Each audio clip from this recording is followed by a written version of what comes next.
தேவன் கிருபையாய் சபை கூடி இந்த நாளிலும் அவரை தொழுது கொள்ளும்படிக்கு ஆராதிக்கும்படிக்கு சகல பரிசுத்தவான்களோடு கூட சேர்ந்து அந்த அறிவு கட்டாத அன்பை நாம் விளங்கிக் கொள்ளும்படிக்கு தேவன் பாராட்டின எல்லா இரக்கத்திற்காக எல்லா தயவிற்காக நான் ஆண்டவருக்கு நன்றி செலுத்துகிறேன். ஆண்டவர் மெய்யாகவே நாம் துதியில கேட்டது போல தேவன் நம்மேல் வைத்த அன்பு எவ்வளவு பெரிதென்று அதை நாம் இன்னும் அறிகிற பிரகாரமாய் அறியலன்னு தான் நான் நினைக்கிறேன். அவ்வளோ பெரிய அன்பு. சகோதரன் சொன்னது போல பிதா, குமாரன், பரிசுத்த ஆவியானவர் இந்த மூவருக்குள்ளேயும் ஒரு ஆலோசனை கூட்டம் நடந்துச்சாம். அந்த ஆலோசனை கூட்டத்தில் பிதா சொன்னாங்களாம், இந்த மனிதர்களை நாம எல்லாம் செம்மையாகத்தானே படைச்சோம், ஆனா எல்லாமே வழி தப்பி ஏகமா கெட்டு போயிட்டாங்களே. இந்த ஜனங்களை மீட்பதற்கு எத்தனையோ நபர்களை நான் பூமிக்கு அனுப்பணுமே, ஆனாலும் இந்த மக்கள் மனம் திரும்பலையே, படைத்த தெய்வத்தை அறியலையேன்னு சொல்லிட்டு பிதா கேட்ட பொழுது, இப்ப நீங்க யார் இந்த பூமிக்கு போய் இந்த ஜனங்களை ரட்சிக்கணும்னு கேட்ட பொழுது பிதா சொன்னாங்க, இயேசு சொன்னாங்களாம், பிதாவே நான் போறேன்னு சொன்னாங்களாம். அப்போ போகும்போது ஆண்டவர் அவருக்கு ஒரு காட்சியை காட்டினாங்களாம். நீ இப்படிதான் உனக்கு சம்பவிக்கும், உன் பிறப்பு இப்படி இருக்கும், உன்னை மனிதர்கள் இப்படி செய்வாங்க, நீ இப்படியெல்லாம் காரியங்களை சந்திக்க நேரிடும், போரியா மகனேன்னு கேட்டாங்களாம். அதனால இயேசு கிறிஸ்து என்ன சொன்னாங்களாம், பிதாவே நான் போறப்பா, இந்த ஜனங்களை நீங்க உங்க சித்தம் நிறைவேறணும், உங்க நாம மகிமைப்படணும், இந்த ஜனங்களை உங்க விருப்பம், இந்த ஜனங்களை நீங்க மீட்கணும், ரட்சிக்கணும்னு, அந்த விருப்பத்தை நிறைவேற்ற நான் போறேன்னு சொல்லி அப்படிதான் இயேசு கிறிஸ்து நம்மளை ரட்சிக்க இந்த பூமிக்கு வந்தாங்களாம். அந்த அன்பை நாம் அறிகிற அறிவிலே வளரணும்னு தான் நானும் ஆசைப்படுகிறேன். எவ்வளவோ நம்ம சிந்தித்தாலும் நம்ம சிந்தனைக்கோ அறிவுக்கு அப்பாற்பட்ட அன்பா இருக்குது. அது இன்னும் சரியா யாராலும் விளங்கி கொள்ள முடியல. நாம் சாதாரண ஜனங்களும் அல்ல, தேவனால் தெரிந்து கொள்ளப்பட்ட ராஜரிக கூட்டம், ஆசாரிய கூட்டம். இதோ இந்த பூமியில வாழ்கிற எல்லா ஜனங்களைப் போல புசிப்போம், குடிப்போம், இந்த உலகத்தை அனுபவிப்போம். அப்படி வாழ்கிற ஜனமல்ல, நமக்குன்னு ஒரு திட்டம் இருக்குது, நமக்குன்னு ஒரு தீர்மானம் இருக்குது. நம்மை அழைத்ததற்கு எல்லாருக்குமே ஒரு திட்டமும் தீர்மானமும் ஒரு நோக்கத்தையும் வைத்துதான் பிதா இயேசு கையில் நம்மளை ஒப்படைத்திருக்கிறார். அந்த இயேசுவானவர் நம்ம கேட்டது போல நமக்காக பிதாவினுடைய வலது பாரிசத்தில் அமர்ந்துக்கு இன்னமும் பரிந்து பேசிக்கொண்டு இருக்கிறார். இயேசு நிர்வகித்த அந்த பொறுப்பை இந்த பூமியிலே பரிசுத்த ஆவியானவர் இருந்து நம்மை ஆளுகை செய்து கொண்டிருக்கிறார். அப்பேற்பட்ட வல்லமை உள்ள தேவனுடைய கரத்தில் அடங்கியிருக்கிற ஜனம். இதை குறித்து நாம் வேதத்திலே வாசிக்கும் போது நாம் அந்த ஜனங்கள் எப்படிப்பட்ட ஜனம் என்னாகமும்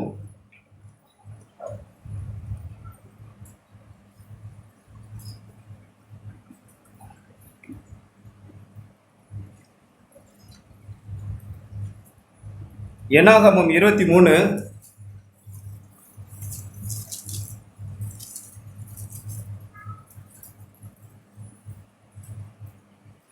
அந்த பாலாகு ராஜா பிலேயாமை கொண்டு அந்த ஜனங்களை நீங்க சபிக்கிறதுக்கு அவன் சொல்லி அந்த ஜனங்களை சபிக்க சொன்ன பொழுது பிலேயாம் சொன்ன வார்த்தை, கண்மலை உச்சியிலிருந்து நான் அவனை கண்டு குன்றுகளிலிருந்து அவனை பார்க்கிறேன், அந்த ஜனங்கள் ஜாதிகளோட கலவாமல் தனியே வாசமாயிருக்கிற ஜனம். இதை யார் சொல்றானா? தேவன் தான் சொல்லுகிறார். அது ஜாதிகளோட கலவாது, அது தனியா இருக்கும். ராஜாவுக்குரிய ஜெய கம்பீரம் அந்த ஜனங்களுக்கு இருக்கும். அதே 19 பொய் சொல்ல தேவன் ஒரு மனிதன் அல்ல, மனம் மாற அவர் மனுபுத்திரரும் அல்ல, அவர் சொல்லியும் செய்யாதிருப்பாரா? அவர் வசனித்து நிறைவேற்றாதிருப்பாரா? இதோ ஆசீர்வதிக்க கட்டளை பெற்றேன், அவர் ஆசீர்வதிக்கிறார், அதை நான் திரும்ப கூடாது. அவர் யாக்கோபிலே அக்கிரமத்தை காண்பதும் இல்லை, இஸ்ரவேலிலே குற்றத்தை பார்க்கிறதும் இல்லை. அவர்களுடைய தேவனாகிய கர்த்தர் அவர்களோட கூட இருக்கிறார். ராஜாவின் ஜெய கம்பீரம் அவர்களுக்குள்ளே இருக்கிறது. நாம் அநேக சமயங்களில் நம்மை பார்த்து, நம்ம பாவத்தை பார்த்து, நம்ம சூழ்நிலைகளை பார்த்து நம்மை நாமே என்ன செய்யணும், ஒரு தாழ்வு மனப்பான்மைக்குள்ள வந்துடுறோம். ஆனால் தேவன் இங்கே சொல்லுகிறார், ராஜாவுக்குரிய ஜெய கம்பீரம் அவர்களுக்கு இருக்கிற. அவர்களிடத்துல நான் குற்றத்தை நான் பார்க்கறதில்லை, யாக்கோபில் நான் அக்கிரமத்தை நான் காண்கிறதில்லை, இஸ்ரவேலில் ஒரு குற்றத்தை நான் பார்க்கறதில்லை. அவர்களுடைய தேவனாகிய கர்த்தர் அவர்களோட கூட இருக்கிறார்.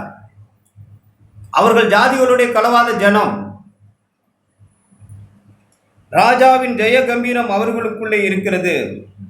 தேவன் அவர்களை எகிப்திலிருந்து புறப்பட பண்ணினார். காண்டாமிருகத்துக்கு ஒத்த பலன் அவர்களுக்கு உண்டு.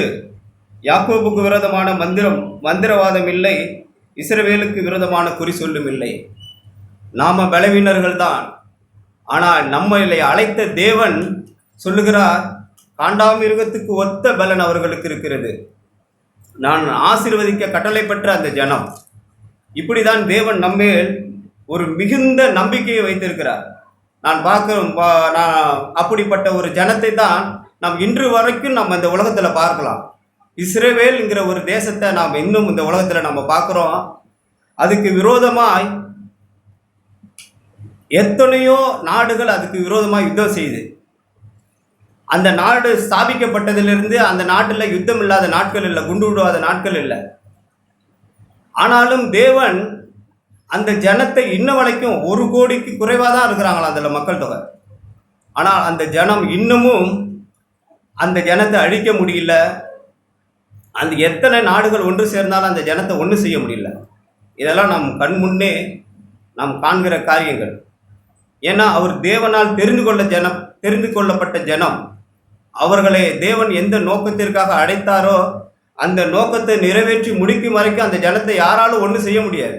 எந்த நாடாலும் அழிக்க முடியாது. அந்த ஜனத்தை அழிக்கணும்னா அந்த உலகத்தில் உள்ள எல்லா அவங்க கண்டுபிடிச்சிருக்கிற எல்லா பொருள்களையும் வைத்து அழிக்க முடியும். ஆனால் அழிக்க முடியல, இன்ன வரைக்கும் அழிக்க முடியல. ஏன்னா அது தேவனால் தெரிந்து கொள்ளப்பட்ட ஜனம். அந்த ஜனத்துக்கென்று தேவன் ஒரு திட்டம் வைத்திருக்கிறார். அந்த திட்டம் நிறைவேற்றி முடிக்கிற வரைக்கும் அந்த ஜனத்தை யாராலும் ஒன்றும் செய்ய முடியாது. இன்ன வரைக்கும் எத்தனையோ நாடுகள் அதை எதிர்த்தாலும் அந்த நாட்டை ஒன்றும் செய்யவே முடியல. ஏன்னா அவர்கள் தேவனால் தெரிந்து கொள்ளப்பட்ட ஜனம்.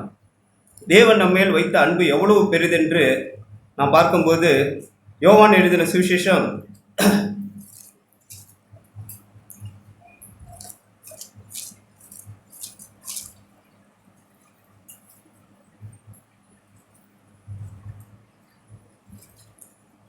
தேவன் நமக்காக ஒரு வேண்டுதல் செய்கிற அதிகாரம் தான் இது. யோவான் எழுதின சுவிசேஷம் 17. இயேசு இவர்களை சொன்ன பின்பு தம்முடைய கண்களை வானத்துக்கு ஏறெடுத்து, பிதாவே, வேலை வந்தது. நீர் உம்முடைய குமாரனுக்கு தந்தரிலின யாவருக்கும் அவர் நித்திய ஜீவனை கொடுக்கும் பொருட்டு மாம்சமான யாவர் மேலும் நீர் அவருக்கு அதிகாரம் கொடுத்தபடியே உம்முடைய குமாரன் உம்மை மகிமைப்படுத்தும்படிக்கு நீர் உம்முடைய குமாரனை மகிமைப்படுத்தும். ஒன்றான மெய்தேவனாகிய உம்மையும் நீர் அனுப்பினவராகிய இயேசு கிறிஸ்துவையும் அறிவதே நித்திய ஜீவன். பூமியிலே நான் உம்மை மகிமைப்படுத்தினேன். நான் செய்யும்படி நீர் எனக்கு நியமித்த கிரியைகளை செய்து முடித்தேன். பிதாவே, உலகம் உண்டாகிறதற்கு முன்னே உம்மிடத்தில் எனக்கு உண்டாயிருந்த மகிமையினாலே இப்பொழுது நீர் என்னை உம்மிடத்திலே மகிமைப்படுத்தும். நீர் உலகத்தில் தெரிந்தெடுத்து எனக்கு தந்த மனுஷருக்கு உம்மது நாமத்தை நான் வெளிப்படுத்தினேன். ஆண்டவர் சொல்றாங்க, உலகத்தில் இருந்து பிதா தெரிந்தெடுத்த மனுஷர் நம்ம எப்பொழுதுமே ஒரு தாழ்வு மனப்பான்மைக்குள்ளோ குற்ற மனப்பான்மைக்குள்ளோ நம்ம போய்விட முடியும். நானும் அப்படி எத்தனையோ முறை நான் அப்படி குற்ற உணர்வுக்குள்ளே போயிருக்கேன். வெள்ளிக்கிழமையிலும் கூட சகோதரர்கள் இப்படி தான் தியானித்தோம். நாம் யார், நமக்குள்ள காரியங்கள் என்ன, தேவன் நம்மளை எப்படி அழைத்திருக்கிறார், நம் பாவங்களை ஆண்டவர் மன்னித்திருக்கிறார், நம்மளை நீதிமானாக்கி இருக்கிறார், அவர் பிள்ளையாக்கி இருக்கிறார். இங்கவும் இயேசு கிறிஸ்து என்ன சொல்லுகிறார்னா, நீர் உலகத்தில் தெரிந்தெடுத்து எனக்கு தந்த மனுஷருக்கு உமது நாமத்தை வெளிப்படுத்தினேன். உலகத்தில் எத்தனையோ மனிதர்கள் இருக்கிறாங்க. ஆனால் தேவன் தெரிந்தெடுத்த மனுஷர். அதான் நமக்குள்ள விசேஷம்னா பிதா தெரிந்தெடுத்து இயேசுவின் கரத்திலே நம்மளை ஒப்படைத்து விட்டு போயிருக்கிறார். நம்ம எபேசியர்ல கூட வாசிக்கிறோம், உலக தோற்றத்திற்கு முன்னே அன்பிலே குற்றமுற்றவர்களும் பரிசுத்தம் உள்ளவர்களுமாய் இருப்பதற்கு உலக தோற்றத்திற்கு முன்னே நாம் தெரிந்து கொண்டு வாசிக்கிறோம். அதே யோவான்ல வாசிக்கிறோம், யோவான் 15:27, யோவான் 15:27, நீங்களும் ஆதி முதல் என்னோடு கூட இருந்தபடியினால் எனக்கு சாட்சிகளாய் இருப்பீர்கள். தேவன் சொல்லுகிறதெல்லாம் ஏதோ இன்னைக்கு நேர்த்தியோ தற்செயலா நடந்த சம்பவம் இது கிடையாது. நம்ம ஒரு இன்னைக்கு சபைக்கு 30 வருஷம் இருக்கலாம், 40 வருஷம் இருக்கலாம், இல்லை 20 வருஷம் இருக்கலாம், 10 வருஷம் இருக்கலாம். ஆனால் நம்மளுடைய தீர்மானம் என்னன்னா, உலகம் தோற்றத்திற்கு முன்னே, உலகம் உண்டாகிறதற்கு முன்னே பிதா உங்களை என்னை எல்லாரையும் இந்த நினைத்திருக்கிறார். அதனால தான் இங்கே சொல்கிறோம், ஆதி முதல் யார் அவரோட கூட இருந்தாங்கன்னா பிதா குமாரன் பரிசுத்த ஆவியானவர் தான். அவங்க பிதா குமாரன் ஆவியானவர். ஆனால் அதில் பிதா என்ன சொல்கிறாருன்னா, நீங்களும் என்னோடு கூட இருந்தீங்க, ஆதி முதல் என்னுடனே கூட இருந்தபடியினால். தேவன் எப்பொழுதுமே நம்மேல் இவ்வளவு பெரிய நம்பிக்கையை வைத்திருக்கிறார். அவர் நம்மளை அவர் நம்பி நம்மை அழைத்திருக்கிறார். இது என் பிள்ளை, இது எனக்கு சாட்சியா வாழும், எனக்கு சாட்சிகளா இருப்பீர்கள்னா அது நம்பிதான். ஆண்டவர் ஒரு நம்பிக்கையை வைத்திருக்கிறார். நாம தான் அநேக சமயங்களில் சூழ்நிலைகளில் பாவங்களில் நம்ம விழுந்த போது அந்த நம்பிக்கை இழந்து நாம் யார் என்றும், நான் யாருடைய பிள்ளை, வரலாம் சோதிக்கப்படலாம், ஆனாலும் நான் இன்னாருடைய பிள்ளை, நான் உலக தோற்றத்திற்கு முன்னே அழைக்கப்பட்டவன், தேவனால் தெரிந்து கொள்ளப்பட்ட ராஜரீக சந்ததி, ஜாதிகளுடைய களவாத மனுஷன் என்ற நம்பிக்கையும் நிச்சயம் நமக்கு எப்பொழுதும் நமக்கு இருக்கணும். அதான் 6 யோவான் 17:6, நீர் உலகத்தில் தெரிந்தெடுத்து எனக்கு தந்த மனுஷருக்கு உம்முடைய நாமத்தை வெளிப்படுத்தினேன், அவர்கள் உம்முடையவர்களாய் இருந்தார்கள், அவர்களை எனக்கு தந்தீர். அவர்கள் உம்முடையவர்களாய் இருந்தார்கள், அவர்களை எனக்கு தந்தீர், அவர்கள் உம்முடைய வசனத்தை கை கொண்டிருக்கிறார்கள். ஆண்டவர் இவ்வளவு நம்பிக்கை, அவர்கள் உம்முடைய வசனத்தை கை கொண்டிருக்கிறார்கள், நீர் எனக்கு தந்தவைகள் எல்லாம் உம்மாலே உண்டாயினவென்று இப்பொழுது அறிந்திருக்கிறேன். இயேசு கிறிஸ்துவே இப்பதான் அறிகிறேன்றார். நீர் உலக தோற்றத்திற்கு முன்னே நீர் எனக்கு தந்தவைகள் எல்லாம் உம்மாலே, ஆண்டவரே பிதாவே உங்களாலே உண்டாயினவென்று இப்பொழுது இந்த ஜனங்களை நீங்க எனக்கு கையில கொடுத்திருக்கிறீங்களே, இப்பொழுது நான் அறிந்திருக்கிறேன். நீர் எனக்கு கொடுத்த வார்த்தைகளை நான் அவர்களுக்கு கொடுத்தேன், அவர்கள் அவைகளை ஏற்றுக்கொண்டு நான் உம்மிடத்தில் புறப்பட்டு வந்தேன் என்று நிச்சயமாய் அறிந்து நீர் அனுப்பினீர் என்று விசுவாசித்திருக்கிறார்கள். இயேசு கிறிஸ்து பாருங்க, பிதாவிட்ட சொல்றாரு, நான் உம்மிடத்திலிருந்து புறப்பட்டு வந்தேன் என்று நிச்சயமாய் அவர்கள் அறிஞ்சிருக்கிறாங்கப்பா, நீர் என்னை அனுப்பினீர் என்று அவங்க விசுவாசிக்கிறாங்கப்பா. நான் அவர்களுக்காக வேண்டிக் கொள்கிறேன். பிதாட்டப்பா அவர் வேண்டுகிறார், நான் அவர்களுக்காக வேண்டிக் கொள்கிறேன், உலகத்துக்காக நான் வேண்டிக் கொள்ளாமல் நீர் எனக்கு தந்தவர்களுக்காக வேண்டிக் கொள்கிறேன், அவர்கள் உம்முடையவராக இருக்கிறார்களே. தேவன் எப்பொழுதுமே அவர் ஜனத்தோடு தான் இருக்கிறார், சீஷர்களோடு தான் இருக்கிறார். பின்னாடி வாசித்தாலே நாம தெரியும். 18 யோவான் எழுதின சுவிசேஷம் 18:5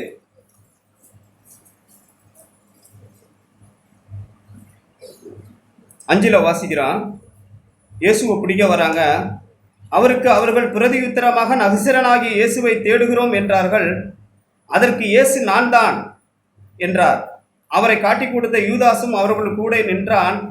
நான் தான் என்று அவர்களிடத்தில் சொன்னவுடனே அவர்கள் பின்னிட்டு தரையிலே விழுந்தார்கள். அவர் மறுபடியும் அவர்களை நோக்கி, யாரை தேடுகிறீர்கள் என்றார். அவர்கள் நசரேயனாகிய இயேசுவை தேடுகிறோம் என்றார்கள். இயேசு பிரதியுத்தரமாக நான் தான் என்று உங்களுக்கு சொன்னேனே, என்னை தேடுகிறது உண்டானால் இவர்களை போக விடுங்கள். பாருங்க, சீஷர்களும் கூட இருக்கிறாங்க, இயேசுவை பிடிக்க வராங்க. நான் தான் இயேசு, இவர்களை என்ன செய்யுங்க, நீங்க போக விடுங்க. இப்ப இயேசு எப்பொழுதுமே தன் சீஷர்கள் பக்கமாக தான் இருக்கிறார். அவர்களை போக விடுங்க, என்ன பிடிச்சிங்கிறார். நீர் எனக்கு தந்தவர்களில் ஒருவனையும் நான் இழந்து போகவில்லை என்று அவர் சொல்லிய வசனம் நிறைவேறத்தக்கதாக இப்படி நடந்தது. ஆண்டவர் சொல்லி, நீர் எனக்கு தந்தவர்களில் ஒருவனையும் நான் இழந்து போகவில்லை என்று ஆண்டவர் ஆதி முதலாய் பிதா சொன்ன அந்த வார்த்தை நிறைவேறும்படிக்கு இப்படியாக நடந்தது. அப்ப தேவன் எப்பொழுதுமே நம் பட்சத்தில் இருக்கிறார். பிசாசு தான் அவன் கொல்லவும் அழிக்கவும் வகை தேடுகிறான். நம்மளுக்கு எப்பொழுது ஒரு குற்ற உணர்வை கொடுத்து நாம் முன்னேறி போகாதபடிக்கு நம்ம குற்ற உணர்வுக்குள்ளே நம்ம அமிழ்ந்து அது பின்னாடி வாசிச்சோம்னா தெரியும். அதுல யூதா சேவல் பேதுரு அவர் அப்படி குற்ற உணர்வு அடைஞ்சி இயேசுவை 3 முறை மறுதலிச்சார். யூதாசு குற்ற உணர்வு அடைஞ்சார், அவரும் குற்ற உணர்வு அடைஞ்சார். யூதாசும் குற்ற உணர்வு அடைஞ்சாரு, பேதுருவும் குற்ற உணர்வு அடைஞ்சாரு. ஆனா பேதுரு தேவன் பக்கமாய் திரும்பிட்டார். ஆனால் யூதாசோ குற்ற உணர்வு அடைஞ்சி அந்த எந்த வெள்ளிக்காசுக்காக இயேசுவை காட்டி கொடுத்தாரோ அந்த வெள்ளிக்காசை கூட அவன் அனுபவிக்கல. அதையும் தூக்கி தேவாலயத்தில் போட்டுவிட்டு குற்ற உணர்வு அடைந்து அவன் நாண்டு கொண்டு செத்து போனான். நாம் எப்பொழுதுமே நாம் யார் என்ற நாம் தேவன் இவ்வளவு நம்பிக்கை நம்ம மேல் வைத்திருக்கிறார். அதுதான் இப்படி சொல்றார். நான் அவர்களுக்காக, யோவான் 17:9 அவர்களுக்காக வேண்டிக் கொள்கிறேன், உலகத்துக்காக வேண்டிக் கொள்ளாமல் நீர் எனக்கு தந்தவர்களுக்காக வேண்டிக் கொள்கிறேன், அவர்கள் உம்முடையவர்களாய் இருக்கிறார்கள். என்னுடையவைகள் யாவும் உம்முடையவைகள், உம்முடையவைகள் என்னுடையவைகள், அவர்களில் நான் மகிமைப்பட்டு இருக்கிறேன். நான் இனி உலகத்தில் இரேன். 11 நான் இனி உலகத்தில் இரேன், இவர்கள் உலகத்தில் இருக்கிறார்கள். நான் உம்மிடத்திற்கு வருகிறேன். பரிசுத்த பிதாவே, நீர் எனக்கு தந்தவர்களில் நம்மை போல ஒன்றாயிருக்கும்படிக்கு நீர் அவர்களை உம்முடைய நாமத்தினாலே காத்துக்கொள்ளும். ஆண்டவர் சொல்றார், இயேசு சொல்றார், பிதாவே நீங்களும் நானும் எப்படி இந்த பூமியில நித்திய பரலோகத்திலும் இந்த பூமியில நம்ம எப்படி ஒன்றா இருக்கிறது போல நீரும் அவர்கள் என்ன செய்யும், ஒன்றா இருக்கும்படிக்கு அவர்களை உம்முடைய நாமத்தினாலே காத்துக்கொள்ளும். நான் அவர்கள் கூட உலகத்தில் இருக்கையில் அவர்களை உம்முடைய நாமத்தினாலே காத்துக்கொண்டேன். பிதாவே, நீங்க இந்த பூமிக்கு அனுப்பின பொழுது உம்முடைய நாமத்தினாலே காத்துக்கொண்டேன்னா அந்த சீஷர்களை அவங்க பிடிக்க வரும்போது அவங்க நினைச்சிருந்தா எல்லாரையும் கூட பிடிச்சிருந்துருக்கலாம். ஆனால் இயேசு கிறிஸ்து சொன்னார், நான் தான், அவங்கள விட்டுடுங்கன்னு சொன்னார். அதே போல் அந்த அதை தான் இங்கே சொல்கிறார். நான் அவர்களுடனே கூட உலகத்தில் இருக்கையில் அவர்களை உம்முடைய நாமத்தினாலே காத்துக்கொண்டே நீர் எனக்கு தந்தவர்களை காத்து கொண்டு வந்தேன். வேத வாக்கியம் நிறைவேறத்தக்கதாக கேட்டின் மகன் கெட்டுப்போனானா இல்லாமல் ஒருவனும் கெட்டு போகவில்லை. கேட்டின் மகனாகிய யூதாசு கெட்டுப்போனான இல்லாமல் நீ எங்களுக்கு கொடுத்த உம்முடைய சீஷர்களையும் உம்முடைய ஜனங்களையும் ஒரு காலம் அவர்கள் கெட்டுப்போக, கேட்டின் மகன் தான் கெட்டு போனானே தவிர நீர் தந்தை ஒருவரும் எனக்கு அவங்க கெட்டு போக மாட்டாங்க. 14 நான் உம்முடைய வார்த்தையை அவர்களுக்கு கொடுத்தேன், நான் உலகத்தான் அல்லாதது போல அவர்களும் உலகத்தார் அல்ல.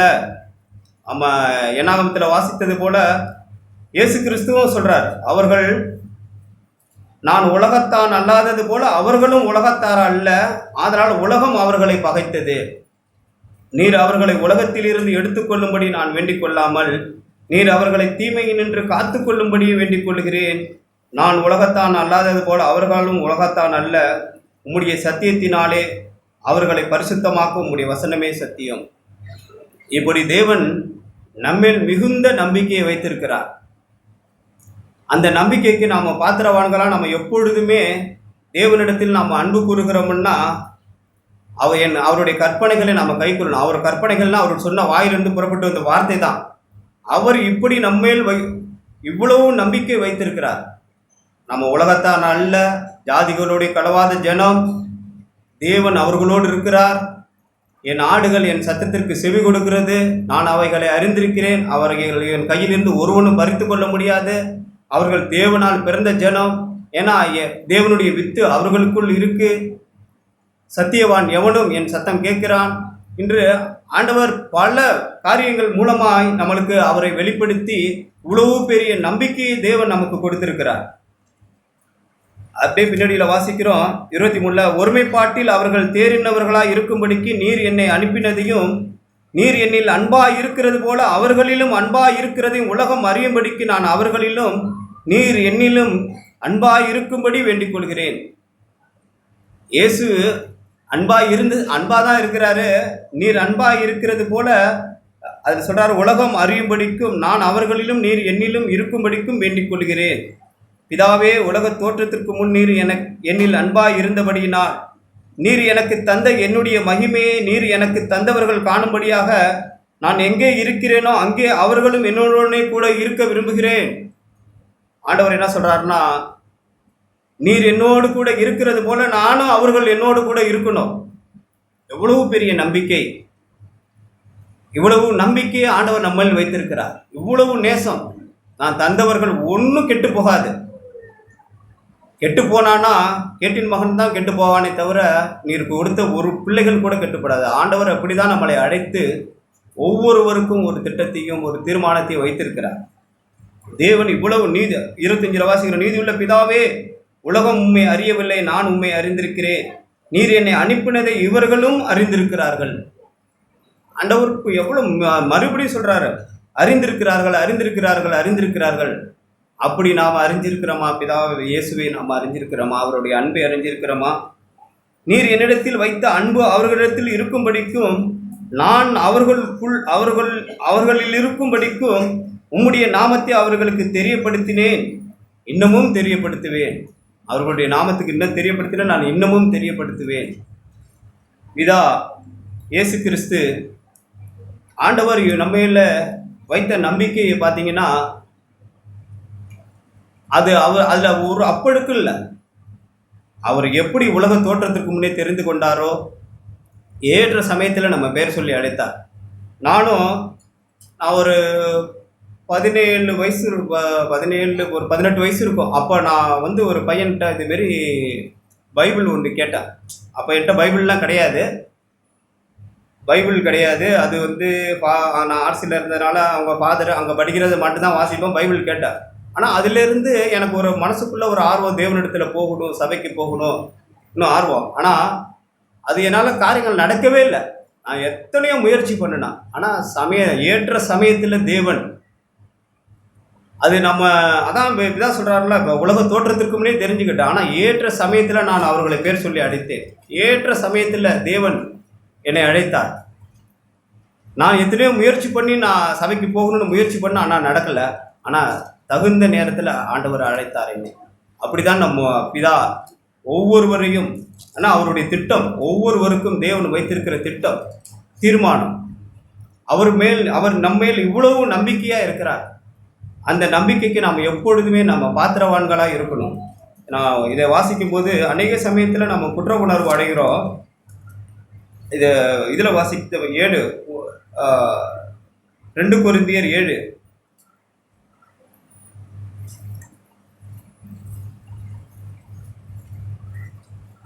7 வாசிக்கிறோம். 2 கொரிந்தியர் 7.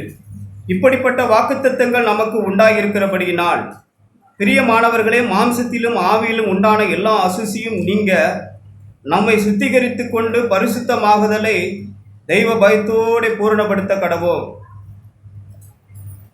தெய்வ பயத்தோடு நம்ம என்ன செய்யணும்னா, மாம்சத்திலும் ஆவியிலும் நம்ம எதற்கு நம்ம வெள்ளிக்கிழமையில கூட சொன்னாங்க, ஏதோ நம்ம விழுந்து விழுந்து எழுந்திருக்க கூடாது. ஏதோ நம்ம விழுந்து விழுந்து எழுந்திருச்சு நான் ஆண்டவருடைய பிள்ளையா ஒரு நிச்சயம் இல்லாதவனா நம்ம வாழக்கூடாது. எப்பொழுதுமே நம்மளுக்கு ஒரு நிச்சயம், தேவனால் பிறந்த வேதம் என்ன சொல்லுதுன்னா, தேவனால் பிறந்தவன் எவனும் பாவம் செய்யான், கிருபைக்கு கீழ்பட்டிருக்கிறபடியினால் பாவம் உன்னை மேற்கொள்ளாது. ஒரு தேவ மனுஷன் தெரிந்து பாவம் செய்ய மாட்டான். அவன் ஆக்சிடெண்டாக அவனுக்கு சோதிக்கப்படுவானே தவிர அவன் தெரிந்து பாவம் செய்ய மாட்டான்.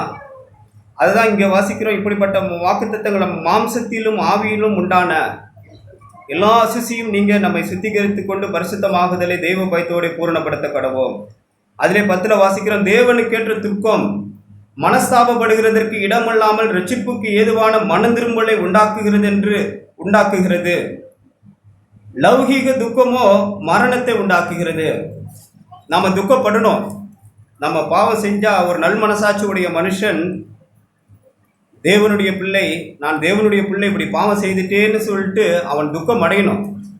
துக்கம் அடையலைன்னா அவனுக்கு மனசாட்சி கெட்டு போயிட்டு தான் அர்த்தம். துக்கம் அடையணும். அது எப்படின்னா, லௌகீக துக்கமோ மரணத்தை உண்டாக்குகிறது. அது இதுக்கு அந்த லௌகிக துக்கம் யாருக்கு உண்டானுச்சுன்னா யூதாசுக்கு தான் உண்டானுச்சு. ஆனா மனம் திரும்புவதற்கு உண்டாகுகிற துக்கமோ இரட்சிக்கப்படுவதற்கு ஏதுவான மனம் திரும்புகளை தேவனுக்கேற்ற துக்கம். அப்ப தேவனுக்கேற்ற துக்கம் யார் பட்டான்னா பேதுரு தான் பட்டார். லௌகிக துக்கம் பட்டாருன்னா யாரு பட்டாருன்னா யூதாஸ் காரியத்து பட்டார். அப்ப தேவனுக்கு அவர் மனம் திரும்புவதற்கு ஏதுவான மனசாபப்பட்டாரு. ஆனா தேவனிடத்துல வந்தார். ஆனா லௌகிக துக்கம் என்ன செய்யுதுன்னா ஒரு மரணத்துக்கு தான் கொண்டு போகுது. நீ எத்தனை முறை தான் நீ இப்படி பாவம் செய்வ? பிசாசு நம்மளை என்ன செய்யறான்னா நம்மளுடைய தேவனிடத்துல கிட்டி நேராக இந்த கிருபாசனத்தண்டைக்கு வராதபடிக்கு நம்மளை குற்ற உணர். பாருங்கள், அதுல பாருங்கள், நீங்கள் தேவனுக்கேற்ற துக்கம் அடைந்ததுண்டே, அது உங்களிடத்தில் எவ்வளவு ஜாக்கிரதையும் குற்றத்தீர எவ்வளவு நியாயம் சொல்லுதலையும் எவ்வளவு பொறுப்பையும் எவ்வளவு பயத்தையும் எவ்வளவு ஆவலையும் எவ்வளவு பக்தி வைராக்கியத்தையும் எவ்வளவு கண்டிப்பையும் உண்டாக்குகிறது. இந்த காரியத்தில் நீங்கள் எல்லா விதத்திலும் உங்களை சுத்தவான்கள் என்று விளங்க பண்ணினீர்கள். இப்படி நம்ம தேவனுக்கேற்ற துக்கம் பட்டோம்னா அது உங்களிடத்துல ஜாக்கிரதையும் குற்றம் தீர எவ்வளவு நியாயம் சொல்லுதலையும் அது பாவத்தை குறித்து வெறுப்பையும் பயத்தையும் அது ஆவலையும் பக்தி வைராக்கியத்தையும் கண்டிப்பையும், அதான் தேவனுக்கேற்ற துக்கம். இப்படிதான் பேதுருவும் தேவனுக்கேற்ற துக்கம் அடைஞ்சிச்சு. அவரை ஆண்டவர் என்ன செஞ்சாருன்னா அவர் மேலதான் இந்த சபையை தேவன் கட்டுவேன்னு சொன்னார். நீ இனி மனுஷர்களை பிடிக்கிறவர்களா உன்னை ஆக்குவேன்னு சொன்னார்.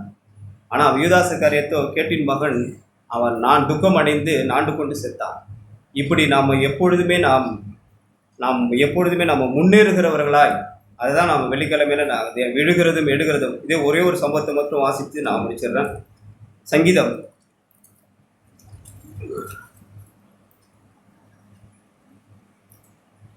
51:10 தேவனே சுத்த இருதயத்தை என்னிலே சிருஷ்டியும், நிலைவரமான ஆவியை என் உள்ளத்திலே புதுப்பியும், உமது சமூகத்தை விட்டு என்னை தள்ளாமலும் உமது பரிசுத்த ஆவியை என்னிடத்திலிருந்து எடுத்துக்கொள்ளாமலும் வரும். தேவன் தாவீது பத்சேபா இடத்துல பாவம் செஞ்சு 1 வருஷ காலமா உணர்வில்லாத பொழுது அவன் உணர்வடைந்த காரியத்தை தான் நிலைவரமான ஆவி என்னிலே உள்ளத்திலே புதுப்பியும். ஆண்டவரே, விழுகிறதும் எழுகிறதும் குற்ற உணர்வு அடைகிறதுமான எண்ணம் எனக்கு இனி வேண்டாம் ஆண்டவரே. அவன் இந்த தாவீது பார்த்தீங்கன்னா விரும்பி பாவம் செய்யல, அவன் தற்செயலாய் பாவம் செய்த மனுஷன். அந்த பாவம் எந்த அளவுக்கு பாவம் செஞ்சாலோ அந்த அளவுக்கு அவன் துக்கப்பட்டதுனால தான் தேவனே சுத்த இருதயத்தை நிலை சிருஷ்டியும், இப்படி விழுகிறதும் எடுகிறதுமான ஜீவி எனக்கு வேண்டாம் ஆண்டவரே, நிலைமரமான ஆவியை என் உள்ளத்திலே புதுப்பியும்.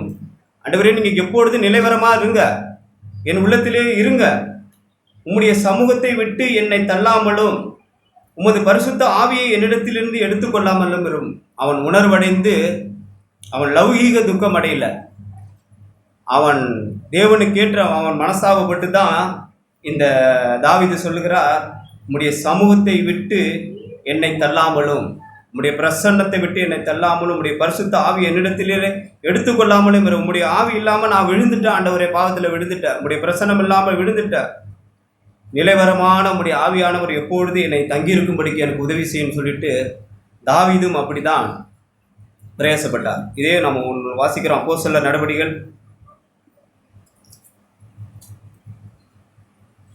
அப்போஸ்தலர் 25:24 வாசிக்கலாம். நீதிமான்களும் அப்போஸ்தலர் 24:15 நீதிமான்களும் அநீதிமான்களும் ஆகிய மரித்தோர் உயிர்த்தெழுந்திருப்பது உண்டென்று இவர்கள் தேவனிடத்தில் நம்பிக்கை கொண்டிருக்கிறது போல நானும் நம்பிக்கை கொண்டிருக்கிறேன். இதனால் நான் தேவனுக்கும் மனுஷருக்கும் முன்பாக எப்பொழுதும் ஒரு குற்றமற்ற மனசாட்சியுடைய மனுஷனாய் இருக்க பிரயாசப்படுகிறேன்.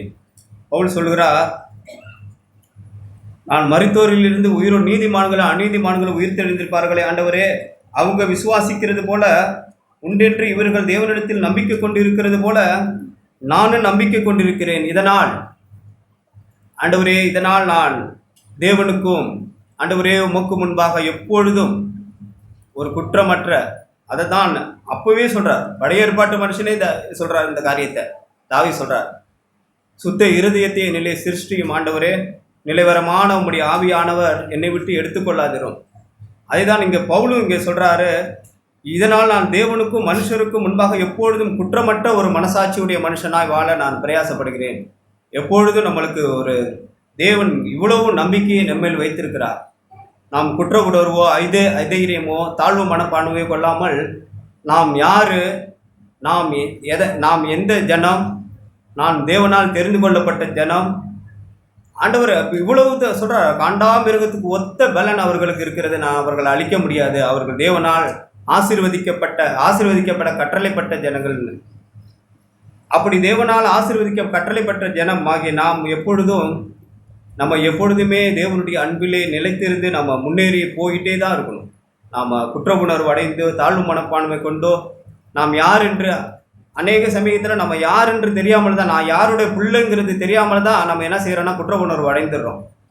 தேவனால் பிறந்தவன் எவனும் பாவம் செய்யான்னு வேதம் சொல்லு அவ்வளோ நம்பிக்கையை சொல்லுகிறது. நீர் தெரிந்தெடுத்த தந்தைகள் ஒன்றையும் நான் இழந்து போக மாட்டேன். நீங்கள் எப்படி உங்களிடத்தில் வலது பாரசத்தில் இருக்கிறனோ அதே போல இவர்களும் என்னுடைய வலது பாரசத்தில் இருப்பார்கள் என்று நான் சொல்லுகிறேன்னு பிதாட்டு சொல்றார்.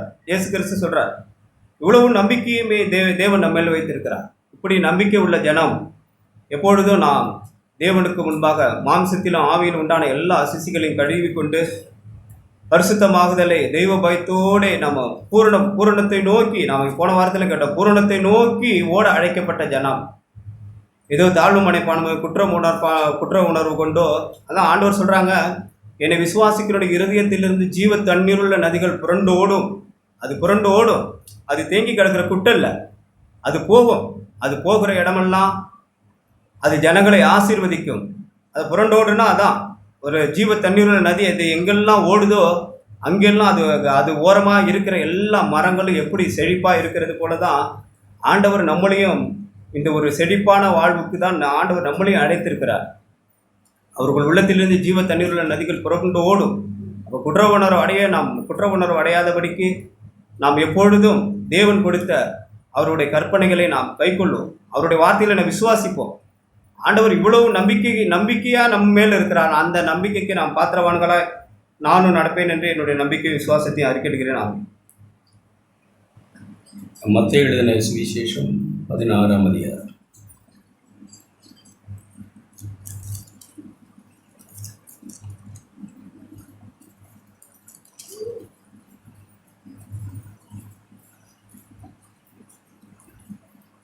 பதினெட்டாம் வசனம்.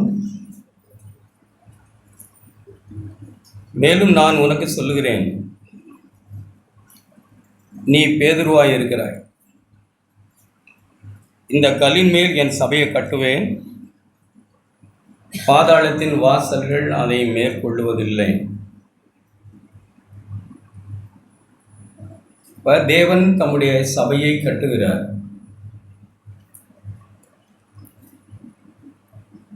அது யார்? அவங்க அந்த சபையை கட்டுவேன்னு சொல்லுகிறாரே, அவர்கள் யார்? யாரை கொண்டு கட்டுவார்? பேதுரு மேலையா? இந்த கல்லின் மேல்னு சொன்னால் பேதுரு மேலே சபை கட்டுவாரா? அப்படி சொல்கிறாங்களா? அல்லது எந்த பிரின்சிபல், எந்த ஒரு தத்துவத்தின் அடிப்படையில் ஆண்டவர் அதை பேசுகிறார்? இந்த கல்லு நீ பேதுருவாய் இருக்கிறாய், பாறையாய் இருக்கிறாய் என்ற அர்த்தம். அப்படி இந்த கல்லின் மேல் சொல்கிறாரு, அந்த கல்லு மேலே பேதுரு மேலேயா கட்டுகிறேன்னு சொல்கிறார். அப்போ அதற்கான அந்த தத்துவத்தை ஆண்டவர் என்ன சொல்லுகிறார்? சபை என்று அவர் மீன் அர்த்தம் சொல்கிறது என்ன? சபை யார்? சபைக்கு இருக்கிற வல்லமையும், சபைக்கு இருக்கிற பெரிய பொறுப்பும், சபைக்கு இருக்கிற பாதுகாப்பும், நம்பிக்கையும், தைரியமும் எதனால் வருகிறது? அதையெல்லாம் நம்ம கொஞ்சம் சிந்தித்து, நான் யார், எனக்கு இருக்க, நம்ம கேட்ட காண்டாமிருகத்துக்கு ஒத்த பலன் இருக்குது.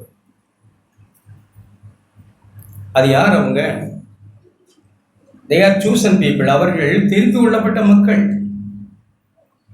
இஸ்ரவேல் ஜனம் தேவனால் தெரிந்து கொள்ளப்பட்ட மக்கள். அவர்களை பற்றி தான் எண்ணாகமம் வார்த்தையை மட்டும் வாசித்து நம்ம இங்கே போகலாம்.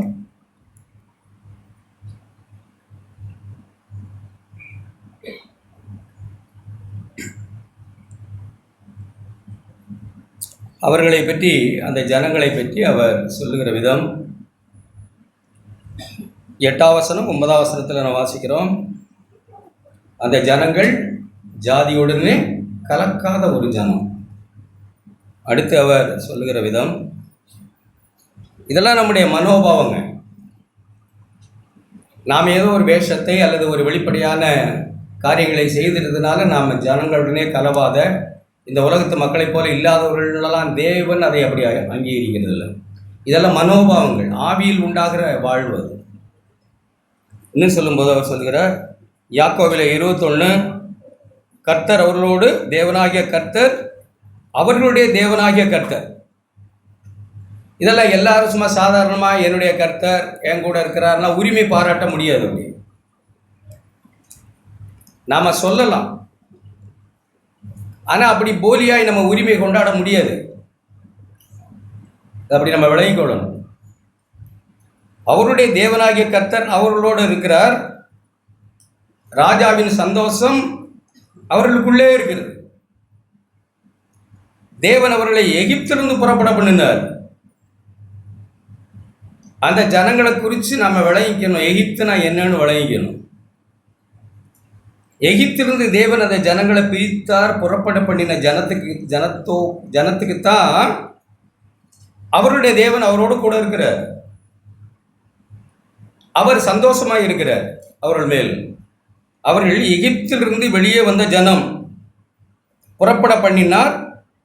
அப்படி எகிப்திலிருந்து புறப்பட்ட ஜனத்துக்கு, எகிப்துனா என்னென்ன அப்புறம் நாம் யோசிப்போம். அப்படி எகிப்திலிருந்து புறப்பட்ட ஜனத்துக்கு காண்டாமிருகத்துக்கு ஒத்த பலன் அவர்களுக்கு உண்டு. அப்ப இப்படிப்பட்ட ஒரு தன்மைகள் அந்த ஜனத்துக்கு உண்டு. கர்த்தர் ஒரு ஜனத்தோட கூட இருக்கணும்னா அவர் என்னத்தை பார்த்து இருக்கிறார்? அவர் எப்படி ஒரு ஜனத்தோடு மகிழ்ந்து இருக்கிறார்? எப்படி அவர்களுக்கு அவ்வளவு பெரிய காண்டாமிருகத்துக்கு ஒத்த பலன் அப்படின்னு சொன்னா, நாம் விசுவாசம் புது உடன்படிக்கையில் அவ்வளவு பெரிய உலகத்தை ஜெயிக்கிற, உங்கள் விசுவாசமே உலகத்தை ஜெயிக்கிற ஜெயம். அவ்வளவு பெரிய பலசாலிகள் விசுவாசிகள். இதெல்லாம் எதனால் ஒரு மனுஷனுக்கு தேவன் அப்படி அனுக்கிரகம் செய்கிறார்? மத்தேயு எழுதின சுவிசேஷம் 16ஆம் அதிகாரம். சபை அப்படின்ற வார்த்தைக்கு நாம் விளக்கமாக நம்ம சாதாரணமாக விளங்கிக்கிட்டோம் அப்படின்னா, உலகத்திலிருந்து வேறு விரிக்கப்பட்டவர்கள் தான் சபை, அழைக்கப்பட்டவர்கள் தான் சபை. எங்கே இருந்து அழைத்தார் ஆண்டவர்? உலகத்திலிருந்து. நம்ம யோவான் 17 நம்ம வாசித்தோம். வாசித்தீங்களா அந்த வசனத்தை? யோவான் 17ஆம் அதிகாரத்தில்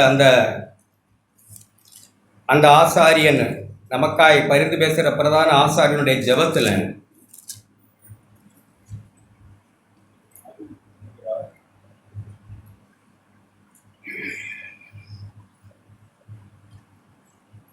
ஆறாம் வசனம்,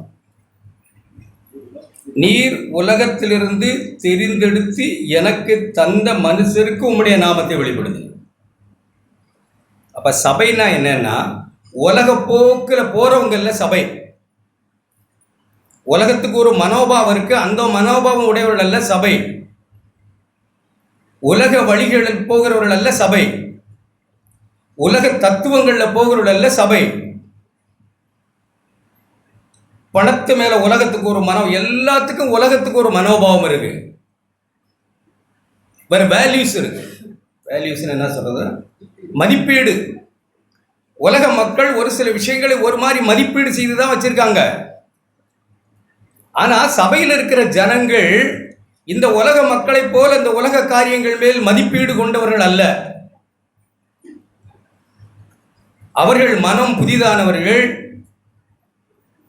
அவர்களை தேவன் உலகத்திலிருந்து அழைத்திருக்கிறார், பிரித்து அழைத்திருக்கிறார். அப்படி அழைத்தவர்கள் தான் சபை. நான் தான் தீர்மானிக்கணும். இப்ப என்னை அழைச்சிருக்கிறாரா? நான் கொடுக்கிற வேல்யூஸ் என்ன? உலகத்து காரியங்களுக்கு நான் கொடுக்கிற மதிப்பீடு என்ன? பணத்தை நான் எப்படி மதிக்கிறேன்? மனுஷருடைய மகிமை எப்படி நான் மதிக்கிறேன்? பெருமை எப்படி நான் பார்க்கிறேன். உலக போக்கோட நானும் போக, அப்படியே உலக போக்கோட போறேன்னா உலக மனோபாவம் எனக்கு இருக்கா? இப்படியெல்லாம் இருந்த மக்களைத்தான் இங்கே ஆண்டவர் ஜெபிக்கிறார். நீர் உலகத்திலிருந்து தெரிந்தெடுத்து, எங்க இருந்து தெரிஞ்செடுத்தாங்க? உலகத்திலிருந்து. பேதுரு பிரசங்கித்தார். நீங்க படிச்சீங்கன்னா அப்போஸ்தலர் நடவடிக்கைகளில் தெரியும். அப்போஸ்தலர் நடவடிக்கைகள்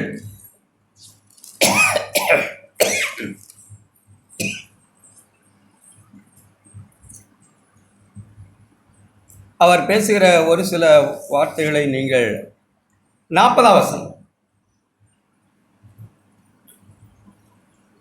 2ஆம் அதிகாரம் 40ஆம் வசனம். சும்மா ஏதோ ஒரு வேஷங்களை நாம் உடுத்து கொண்டதுனாலலாம் நாம் காண்டாமிருகத்துக்கு கொடுத்த பலன் அல்லது கர்த்தர் நம்மோட கூட இருக்கிறார் அப்படியெல்லாம் யோசிக்கக்கூடாது. தப்பு அது. தேவன் அப்படியெல்லாம் ஒன்றும் யோசிக்கிறது இல்லை. தேவன் அப்படி யாரோட இல்லை, சொற்பம். தேவனுடைய சபை 12 பேர்,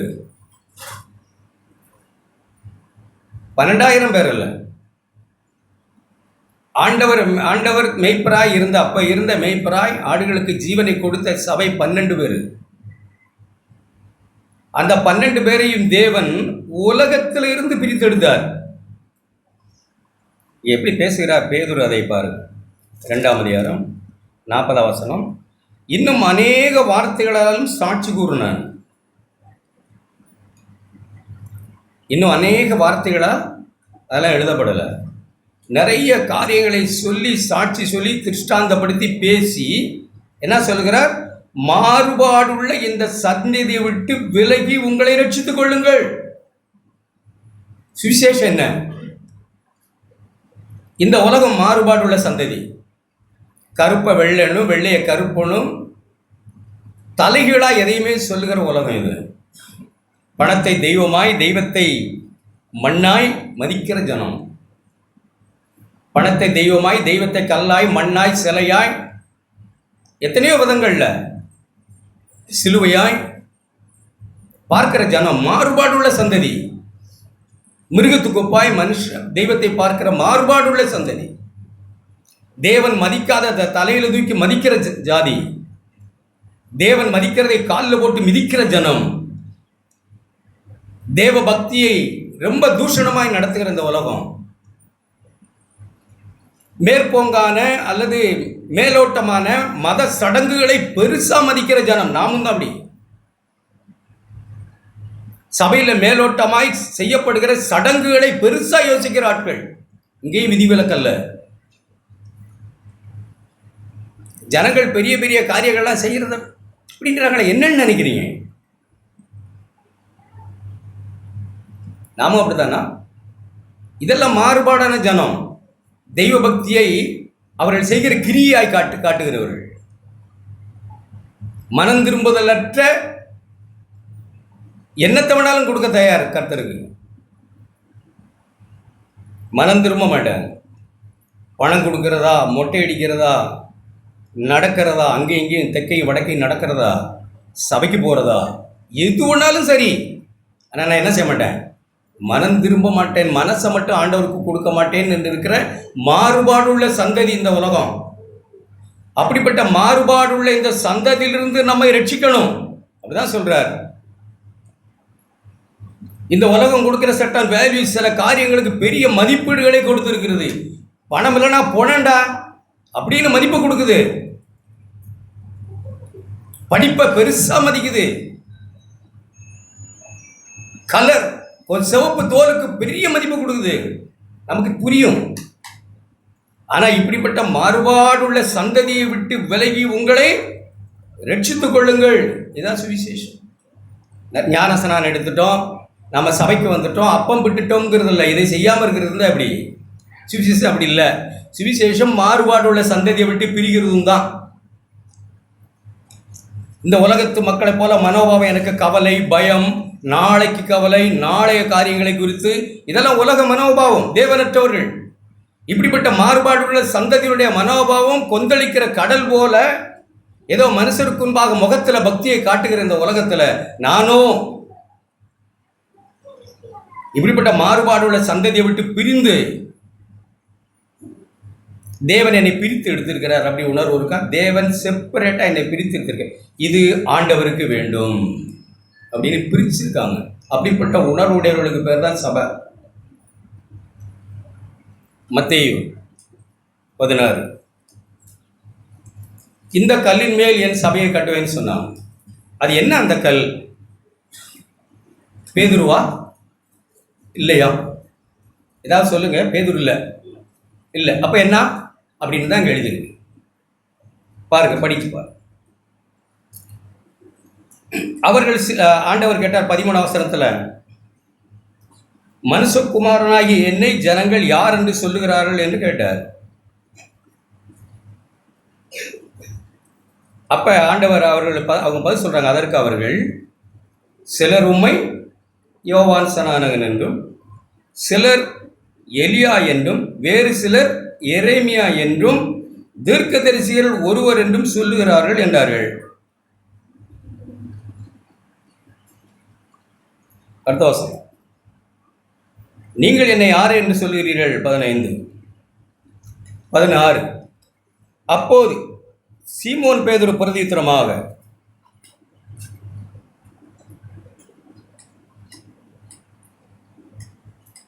நீர் ஜீவனுள்ள தேவனுடைய குமாரனாகிய கிறிஸ்து. அடுத்த வசனம், இயேசு அவனை நோக்கி, யோனாவின் குமாரனாகிய சீமோனை, நீ பாக்கியவான், இரத்தமும் மாம்சமும் இதை உனக்கு வெளிப்படுத்தவில்லை, பரலோகத்திற்கிற என் பிதா இதை உனக்கு வெளிப்படுத்தினார். இந்த வெளிப்பாட்டின் மேல் சபையை கட்டுவான். அப்படிதான் அதான். இந்த வெளிப்பாட்டு மேல கட்டப்படுகிறவர்களுக்கு பேர் தான் சபை. இப்படி வெளிப்பாடு பெற்றவர்களுக்கு பேர் தான் சபையும். உங்களுக்கு இதே வார்த்தைகளை பேசுகிற மனுஷர்கள் இவர் இல்லை, பேதுரு இல்லை ஃபர்ஸ்ட் சொன்னவர். இதுக்கு முன்னாடி ஃபர்ஸ்ட் சொன்னவங்கலாம் இருக்காங்க. உங்களுக்கு தெரியும், யோவான் எழுதின சுவிசேஷம் 1ஆம் அதிகாரம். நாம விளங்கிக் கொள்ளணும் அருமையான சகோதர சகோதரிகளே. ஒரு வெளிப்பாடற்ற ஒரு வேஷதாரிகளாய் நாம் போகக்கூடாது. நம்மளே நிறைய பேர் வேஷமாய் மாறிவிட்டோமோன்ற பயம் நமக்கு இருக்கணும். வெளிப்பாடற்றவர்கள். யோவான் சுவிசேஷம் 1ஆம் அதிகாரம் 44 ஒருத்தர் வாசிங்க. மறுநாளிலே கொஞ்சம் வால்யூம் வைங்க. மறுநாளிலே இயேசு கலிலேயாவுக்கு போக மனதாயிருந்து பிலிப்புவை கண்டு, நீ எனக்கு பின் சென்று வா என்றார். பிலிப்பு என்பவன் அந்திரேயா பேதுரு என்பவருடைய ஊராகிய பெத்சாய்தா பட்டணத்தான். பிலிப்பு நாத்தான்வேலை கண்டு, நியாயப்பிரமாணத்திலே மோசேயும் தீர்க்கதரிசிகளும் எழுதியிருக்கிறவரை கண்டோம், அவர் யோசேப்பின் குமாரனும் நாசரேத்து ஊரானுமாகிய இயேசுவே என்றான். அதற்கு நாத்தான்வேல், நாசரேத்திலிருந்து யாதொரு நன்மை உண்டாக கூடுமோ என்றான். அதற்கு பிலிப்பு, வந்து பார் என்றான். இயேசு நாத்தான்வேலை தம்மிடத்தில் வர கண்டு அவனை குறித்து, இதோ கபடற்ற உத்தம இஸ்ரவேலர் என்றார். அதற்கு நாத்தான்வேல், நீர் என்னை எப்படி அறிவீர் என்றான். இயேசு அவனை நோக்கி, பிலிப்பு உன்னை அழைக்கிறதுக்கு முன்னே நீ அத்திமரத்தின் கீழ் இருக்கும் போதே உன்னை கண்டேன் என்றார். அதற்கு நாத்தான்வேல், ரவி, நீர் தேவனுடைய குமாரன், நீர் இஸ்ரவேலின் ராஜா என்றான். இயேசு அவனுக்கு பிரயோஜனமாக, அத்திமரத்தின் கீழே உன்னை கண்டேன் என்று நான் சொன்னதினாலேயே விசுவாசிக்கிறாய், இதிலும் பெரிதானவளை காண்பாய் என்றார். அவர் அவனை நோக்கி, வானம் திறந்திருக்கிறதையும் தேவ தூதர்கள் மனுஷகுமாரத்திலிருந்து ஏறுகிறதையும் இறங்குகிறதையும் நீங்கள் இது முதல் காண்பீர்கள் என்று மெய்யாகவே உங்களுக்கு சொல்கிறேன் என்றார். பாருங்க, அப்ப தேவனுடைய குமாரன் என்று சொன்னது பேதுரு முல்ல. முதல்ல யாரு? நாத்தான்வேல். நீ தேவனுடைய குமாரன் சொல்லுகிறார், இஸ்ரவேலின் ராஜான்னு சொல்லுகிறார். ஆண்டவர் என்ன சொன்னாங்க? நாத்தான்வேலே, நீ பாக்கியவான், இரத்தமும் மாம்சம் இதை உனக்கு வெளிப்படுத்தவில்லை, பரலோகத்தின் பிதாவே உனக்கு வெளிப்படுத்தினார்னு சொன்னாரா? சொல்லலை. ஏன் சொல்லலை? அவனும் அதே தானே சொன்னான். அப்பயே அவனுக்கு அப்படி சொல்லலை அப்படின்னா ஆண்டவரே தான் பதிலும் சொல்றாரு. என்ன சொல்றாரு? நீ இப்ப சொல்றதுக்கு காரணம், நீ அத்திமரத்துக்கு கீழே பிலிப்பு ஒன்று அழைச்சிக்கிட்டு வர்றதுக்கு முன்னாடி நீ அத்திமரத்துக்கு கீழே நின்னது எனக்கு தெரியும். அப்படி நான் பார்த்தேன்னு சொன்னதுனால இப்படி நீ சொல்ற. இது வெளிப்பாடு இல்லை. நமக்கு ஒரு அற்புதங்கள் நடந்திருக்கலாம், சுகம் கிடைச்சிருக்கலாம், பணம் கிடைச்சிருக்கலாம், ஒரு உணர்வுகளில் இங்கே சேர்ந்திருக்கலாம். சில நீதி செய்தவர்களாக நான் ஆரம்ப நாட்களில் பார்த்துருக்கிறேன். தீவிரமாக நீதிகளை செய்வோம், நாம் நல்லது, அதெல்லாம் ஒரு உணர்வாய் நல்லதுன்னு கண்டு செய்த நீதி, ஒன்றும் வெளிப்பாடல்ல. பெரிய பெரிய நீதிகள்லாம் செய்தவர்கள் இன்னைக்கு தடுமாறி தறிகட்டு போயிட்டாங்க. அது வெளிப்பாட்டுனால உந்தப்பட்டு செய்தது அல்ல. அதெல்லாம் ஒரு உணர்வு, ஒரு பாவ உணர்வு, பாவத்தை குறித்து ஆண்டவர் பேசுனதுனால, ஒரு நன்மை கிடைச்சதுனால, அல்லது மனசுக்கு ஒரு இப்படிப்பட்ட ஜனங்களோடு கூடுகிறதுனால, ஒரு காரியத்தை கேட்டதுனால உண்டான சந்தோஷத்தினால மிகாவே அவர் தேவனுடைய குமாரன், அவ்வளோதான். ஒரு அற்புதத்தை கண்டதுனால, இப்போ சில சமயங்களில் சில சோசியர்கள் சொல்லிட்டாங்கன்னா என்ன செய்வாங்க? ஒரு உண்மையை சொல்லிட்டா இல்லை, ஒன்றுமே சொல்லாது, ஒன்றுமே நமக்கு இந்த உலகமே தெரியாத மாதிரி சாமின்னு வாங்க, அப்படி தானே? அப்படி தானே? எப்படி அப்படி உள்ளதெல்லாம் சொல்லிட்டாரு, உடனே சாமின்னுருவாங்க. அப்புறம் கோயில் குளமெல்லாம் ஜனம் அங்கே இங்கேயும் வேலை, அங்கே நீங்கள் அங்கேயும் இங்கேயும் சபைக்கும் போகிறதுக்கெல்லாம் என்ன தான் காரணம்? ஏதோ ஒன்று பாஸ்டர் சொல்லிட்டார், ஏதோ ஒன்று சாமியார் சொல்லிட்டார், ஏதோ ஒன்று நடந்துருச்சு, அவ்வளோதான். அது வெளிப்பாடல்ல. அது நாத்தான்வேல் மாதிரி தேவன் சொன்னது, அத்திமரத்துக்கு கீழே உன்னை பார்த்தேன்னு சொன்னதுனால விசுவாசிக்கிறேன்னு சொன்னது. அவனை கபடற்ற உத்தம இஸ்ரவேலன்னு சொன்னாரே, அவன் கபடு இல்லாத உத்தம இஸ்ரவேலனா? அப்படியா சொல்றாங்க? அப்படி இல்லை. அந்த அர்த்தத்தில் அவர் சொன்னாரான்னு தெரியல எனக்கு. என்ன சொல்றாருன்னா, உள்ளதுன்னு சொல்லிட்டான். என்ன சொல்லிட்டாரு? அதையும் தான் ஆண்டவர் கேட்டார். பேசுறதே கேட்குறாங்களா இல்லையா?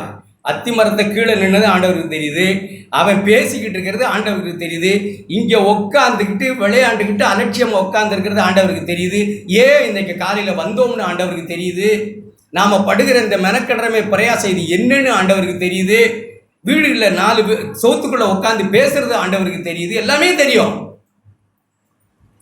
இப்போ தெரியுமா தெரியாதா? இங்கே உட்காந்துருக்கிற ஒவ்வொருடைய மனோபாவமும் தேவனுக்கு தெரியும். விடுவிக்க வந்த தேவனுடைய ஆவியானவருக்கு தெரியும். தேவனுடைய ஆவி எங்கே உண்டோ அங்கே விடுதலை. வந்த விடுதலையை கொடுக்க ஆவியானவர் நமக்குள்ளே வந்திருந்தால், இங்கே உட்கார்ந்திருக்கிற ஈச் அண்ட் எவ்ரிபடி, ஒவ்வொரு பிள்ளையும் ஒவ்வொரு சகோதரனும் என்னோ மனோபாவத்தில் இப்போ உட்கார்ந்துருக்கிறோம். எப்படி கேட்குறோம், எப்படி படிக்கிறோம் அப்படிங்கிறது எல்லாம் தெரியுமா தெரியாதா? எல்லாம் தெரியும். நம்ம ஏமாத்தி போகக்கூடாது. அத்திமரத்தில் கீழே இருக்கிறேங்கிறது தெரியும். நீ என்ன பேசணும்னு எனக்கு தெரியும். என்ன பேசினாரு? இது யார் சொன்னா?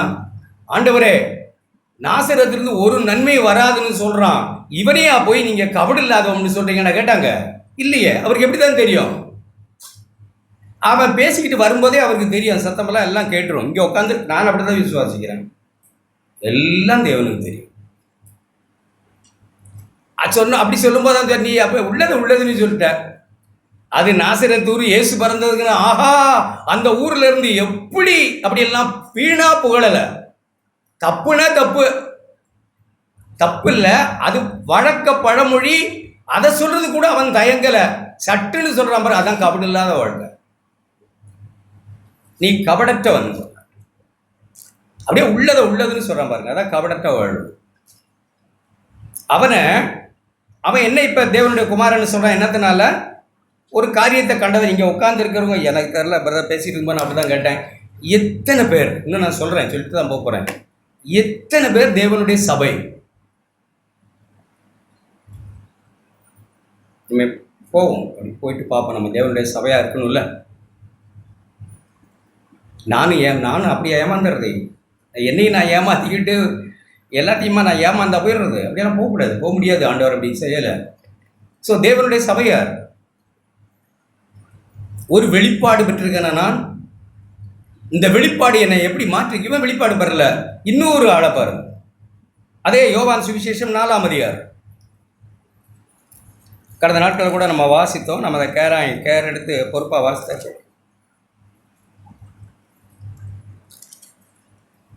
அந்த சமாரிய பெண் தானே,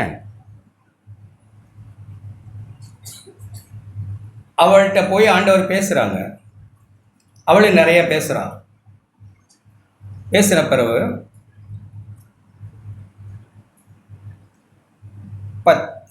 படிங்க 16ஆம் வசனம்.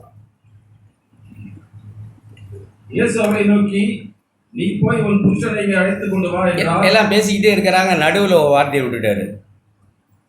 வார்த்தையை விடலை. ஈ நோஸ் எவ்ரிதிங். அவருக்கு எல்லாம் தெரியறதுனால இவ்வளோ காரியங்களை பேசிக்கிட்டு கிடக்கிறா. எங்கள் யாக்கோபுன்றா, அப்படின்றா, இப்படின்றா, மலைன்றா, கிணறுன்றா, எவ்வளோ ஆர்கியூமெண்ட் பண்ணது இந்த சகோதரி. ரட்சிக்க தான் வந்தார், குற்றம்னு சொல்ல வரல. ரட்சிக்கிறதுக்காகத்தான் அந்த வெயிலில் அவர் வந்தார். அப்போ இந்த மகளை ரட்சிக்கணும். எப்படி ரட்சிக்கிறதுன்னா, சட்டுன்னு நடுவில் வந்து உன் புருஷனை அழைச்சிடுவாமான்ட்டான். சிக்கிக்கொண்டாள். அதற்கு அந்த பெண், அதற்கு அந்த ஸ்திரீ, எனக்கு புருஷன் இல்லை என்றால், இயேசு அவளை நோக்கி, எனக்கு புருஷன் இல்லை என்று நீ சொன்னது சரிதான். சரிதானா? அவ புருஷன் இல்லைன்னு சொல்றான், சரிதான்னு சொல்றாரு. அடுத்து என்ன சொல்றாரு பாரு.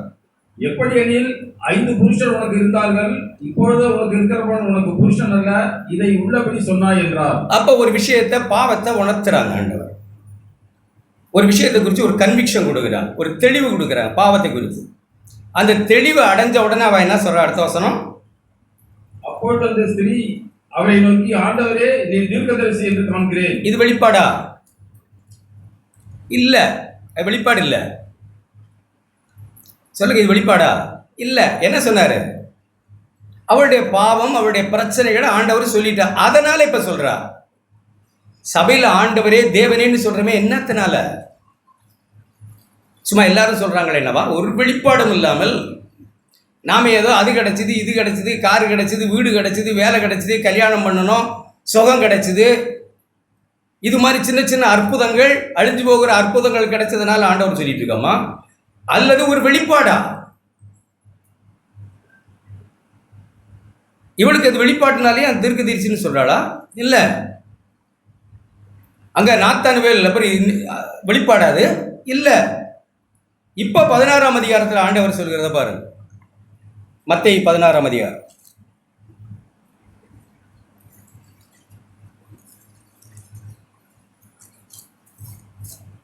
அதை சொல்லும்போது அவர் எப்படி சொல்றாருன்னு பாருங்க. நீ பாக்கியவான்.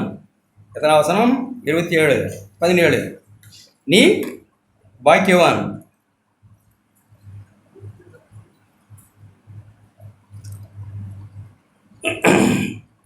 யோனாவின் குமாரனாகிய 17. நீ பாக்கியவான்.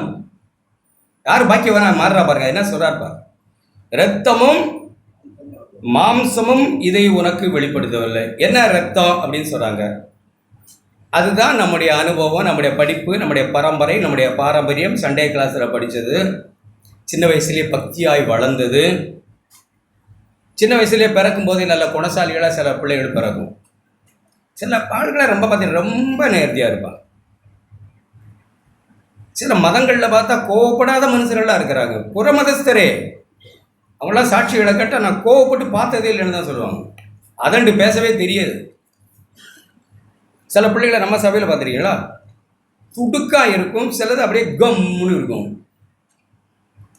அது பாட்டில் இருக்கும். இதெல்லாம் ஒரு வளர்ப்பு, ஒரு பேக்ரவுண்டு, சுபாவம், தெய்வீகம் அல்ல, ஜென்ம சுபாவம். சிலரை பார்த்தீங்கன்னா மதன்னு இருப்பாங்க. அது எப்படி சொல்றதுன்னு தெரியல. சிலருக்கு பார்த்தீங்கன்னா சிரிக்க மட்டும்தான் தெரியும். ரொம்ப குணசாலிகளாக இருக்கிறது மாதிரி இருக்கும். மனைவிகளுக்கு உங்கள் புருஷர்களை பற்றி தெரியும், புருஷர்களுக்கு உங்கள் மனைவிகளை பற்றி தெரியும், பிள்ளைகளை பற்றி தெரியும். ஒரு பிள்ளை அப்படி இருக்கும், ஒரு பிள்ளை இப்படி இருக்கும். இதெல்லாம் ஜென்மத்தோடு பிறந்தது, மறுபிறப்பு அடையணும். அப்போ இது மாதிரி இரத்த சம்பந்தமான உறவுகள்னால இப்படியெல்லாம் படித்ததுனால பக்தி, அந்த ரோம பக்தி, அந்த யூத பக்தியினால் உண்டான வெளிப்பாடு இல்லை. அது உனக்கு வெளிப்பாடு அது இல்லை, அதனால இல்லை. நியாயப்பிரமாணத்தினால உண்டானதல்ல. நீ தேவாலயத்துக்கு போயிருக்கலாம், பலதையும் கேட்டிருக்கலாம், இரத்த சம்பந்தமான அது இல்லை. அடுத்தனது மாம்சம். உன்னுடைய பக்தி, உன்னுடைய நீதி, உன்னுடைய பிரயாசத்தினால் உண்டானதும் இல்லை. இது யார் வெளிப்பாடு தந்தது? பரலோகத்திற்கிற பிதாவே உனக்கு வெளிப்படுத்தினா நான் ஜீவனுள்ள தேவனுடைய குமாரனாய் கிறிஸ்து. நீ பாக்கியவான். இப்படிப்பட்ட வெளிப்பாடு பெற்றவர்கள் மேலே தான் நீங்கள் எப்படி வழங்கிட்டாங்க எனக்கு சொல்ல தரல. 10 பேர் இந்த வெளிப்பாடு பெற்றிருந்தா 10 பேர் தாங்க சபை. அவங்களை கொண்டு தான் தேவன் கட்ட போறார். இந்த வெளிப்பாட்டின் மேல தான் சபை கட்டப்பட்டிருக்கு. சபை கட்டப்பட்டுக்கிட்டே இருக்கு. சும்மா ஏதோ மாம்சமும் ரத்தமும் கிடைச்ச வந்து குழப்படி பண்ணிக்கிட்டு இல்லை. யூதாஸ் மாதிரி மாம்சமும் ரத்தமும் வெளிப்படுத்தி அந்த குழப்படி பண்ணிக்கிட்டே தான் இருப்போம் நாம். அல்லது இப்படிப்பட்ட மாம்சமும் ரத்தமும் கொடுத்த ஒரு வெளிப்பாடுகளை பெற்றுக்கொண்டு நம்மால தேவனை விசுவாசித்து ஒரு செடியா இருக்க முடியாது. இங்கே ஆண்டவர் சொல்லும்போது பாதாளத்தின் வாசல் அதை எப்படிப்பட்ட ஆளா இருந்தாலும் இந்த வெளிப்பாடு வராமல் நீ இந்த கல்லோடு மோதினால் நீ தான் சேதமடையும். ஒரு சிலர் வாய்ப்பேச்சினால சபையை கரப்படுத்துகிறோம், வாழ்க்கையினால சபையை கரப்படுத்துகிறோம், வெளிப்பாடு வராதுனால. ஏன் சபைக்கு நமக்கு வர்றோம்னே சொந்தக்காரங்க சொல்றது இல்லை. ஏதோ அங்கேயும் இங்கேயும் சுற்றுனது, இப்போ இதில் சுற்றிக்கிட்டாலே இது முடியா ஒரு பேச்சு. அதெல்லாம் ஒரு வெளிப்பாட்டினால் உந்தப்பட்டு நம்ம வந்தவர்கள் எல்லாம், உலகத்திலிருந்து வேறு விரிக்கப்பட்டு அழைக்கப்பட்டவர்கள் எல்லாம் அந்த உணர்வும் நமக்கு இல்லை, ஒரு வெளிப்பாடும் இல்லை. யாரோ சொன்னாங்க உடனே சேர்ந்தோம், ஞானஸ்நானம் நடத்த, எல்லாம் நல்லது தான். ஆனால் இங்கே வந்த பிறவாவது தேவனே உண்மை எனக்கு வெளிப்படுத்தும். இரத்தமும் மாம்சமும் வெளிப்படுத்தாத ஒரு வெளிப்பாடை எனக்கு நீங்கள் தாங்க. இந்த வெளிப்பாட்டின் மேலே தான் சபை கட்டப்பட முடியும். ஆண்டவரே, பேதுரு அதையே பேசுகிறத பாருங்க. அவர் எப்படி அதை விளங்கிட்டு பேசுகிறாருன்னு. பேதுரு தன்னுடைய நிருபத்தில், நான் சும்மா கூட்டம் கூடுறதுனால எல்லாரும் சபையாக கட்டப்பட்டுட்டோம் அப்படின்லாம் நினைக்கக்கூடாது. நான் உங்களை ஏமாற்ற விரும்பலை, நானும் என்னை ஏமாற்றி விட விரும்பலை. இதெல்லாம் மகா தவறு. எனக்கு ஒரு பிரத்யேகமான வெளிப்பாடு உண்டு. இயேசு தேவனுடைய குமாரன் என்று நான் வெளிப்பாடு பெற்றிருந்தால் அது என் ஆள் தத்துவத்தையே மாற்றி இருக்கும். அதுதான் நான் நம்புற சுவிசேஷம். என்னையே புரட்டி போட்டிருக்கோம். அதுதான் நான் வெளிப்பாடு பெற்றதுக்கு அர்த்தம். வெளிப்பாடு நான் பெற்றவங்களுக்கு அர்த்தமே தகப்பன், தாய், மனைவி, பிள்ளை, பணம், தன் ஜீவனையும் வெறுக்க அவன் கொண்டிருக்கிற தீர்மானமும் அவன் அப்படித்தான் இருக்கிறான். அவன் தான் வெளிப்பாடு பெற்றவன். வெளிப்பாடு பெற்றவனுக்கு பேர் தான் சீஷன். அவன் இந்த உலகத்தில் வேற எதற்கும் மேலாய், தேவனுக்கு மேலாய் எதையுமே அன்பு கூறாதவன். அவன் தான் வெளிப்பாடு பெற்றவன். அதுதான் பரலோகத்தின் தேவன் கொடுத்த வெளிப்பாடு. நான் அடிக்கொரு சொல்றேன், போன இடம் இல்லை அவன். அப்படி இல்லை. அவன் போன இடத்துக்கெல்லாம் ஒரு வேஷம் போட்டுக் கொள்ளுகிறவன் அவன் அல்ல. அவன் எங்க இருந்தாலும் நான் சீஷன், வெளிப்பாடு பெற்றவன். அவனுடைய இதயத்தை ஆழமாக அது தாக்கியிருக்கு. அவன் வாழ்க்கையின் எல்லா தரங்களையும் மாற்றிதது, எல்லா மனோபாவங்களையும் அது பாதிச்சிருக்கு. ஆழமாய் பாவின்ற உணர்வு அடைந்து இவ்வளோ பெரிய நம்ம கேட்டோமே, ஒரு வசனத்தை ஞாபகம் வருது, வாசிக்கிறேன். தேவனுடைய அன்பை நாம் எப்படி தான் அறிந்திருக்கிறோம், அதை விளக்கி சொல்ல நமக்கு தெரியாமல் இருக்கலாம், தெரியுது. ஆனால் அப்போஸ்தலன் 95 வயசு இந்த பூமியில் வாழ்ந்த அப்போஸ்தலன், அன்பு தான் உச்சகட்டம். தேவ அன்பும் தேவ அன்பை பெற்ற வெளிப்பாடு பெற்ற, அதாவது மாம்சமும் இரத்தமும் கொடுக்காத வெளிப்பாடை பெற்ற ஒரு சீஷன். அவனுடைய மனோபாவம் தேவன் மனுஷன், அப்படிதான் அவனுடைய சிலுவை வாழ்வு. தேவனிடத்தில் அன்பு கூறுகிறேன் என்று மனுஷனிடத்தில் அன்பு கூறாதவன் வெளிப்பாடு பெற்றவன் அல்ல. இரத்தமும் மாம்சம் வெளிப்படுத்தாத பரலோகத்தின் பிதா கொடுத்த வெளிப்பாடை பெற்றவன் அல்ல அவன். பரலோகத்திற்கு பிதா கொடுத்த வெளிப்பாடை பெற்றவன் முதலாவது தேவன், அடுத்து மனுஷன். அன்பு கூற அழைக்கப்பட்டேன் இருக்கவங்க சீஷன். அவன் தான் அழைக்கப்பட்டவன், அவன் தான் வெளிப்பாடு பெற்றவன். நம்ம வெளிப்பாடு பெறாதனால தான் மனைவியை நேசிக்க முடிகிறதில்ல, புருஷனை நேசிக்க முடிகிறதில்ல, பிள்ளைகளை நேசிக்க முடிகிறதில்ல, யாரையும் நேசிக்க முடிகிறதில்ல, யாரிடத்துல ஒரு நல்ல சாட்சியம் வாங்க முடிகிறதில்லை. ஏன்னா நமக்கு வெளிப்பாடு இல்லை. ஏதோ உணர்வுல வந்தோம், அத்தி மரத்தில் கீழே பார்த்தேன்னு சொல்ல நீ தேவன்னு சொல்லி ஏற்றுக்கிட்டோம். அந்த ஸ்திரியை போல பாவத்தை வனத்தோட நீ ஆண்டவர்னு சொல்லி ஏற்றுக்கிட்டோம், அவ்வளவுதான். அது நம்மளை ஆழமாய் பாதிக்கல. அடுத்த ஸ்டெப்பு அந்த ஸ்திரியை ஆழமாய் பாதித்தது. நாத்தான் வேலை ஆழமாய் அடுத்து பாதிச்சிருக்கும். சும்மா மேலோட்டமாய் நாக்கில் அல்லது ஒரு ஆழமான பாதிப்பு அவர்களுக்கு உண்டாயிருக்கும்.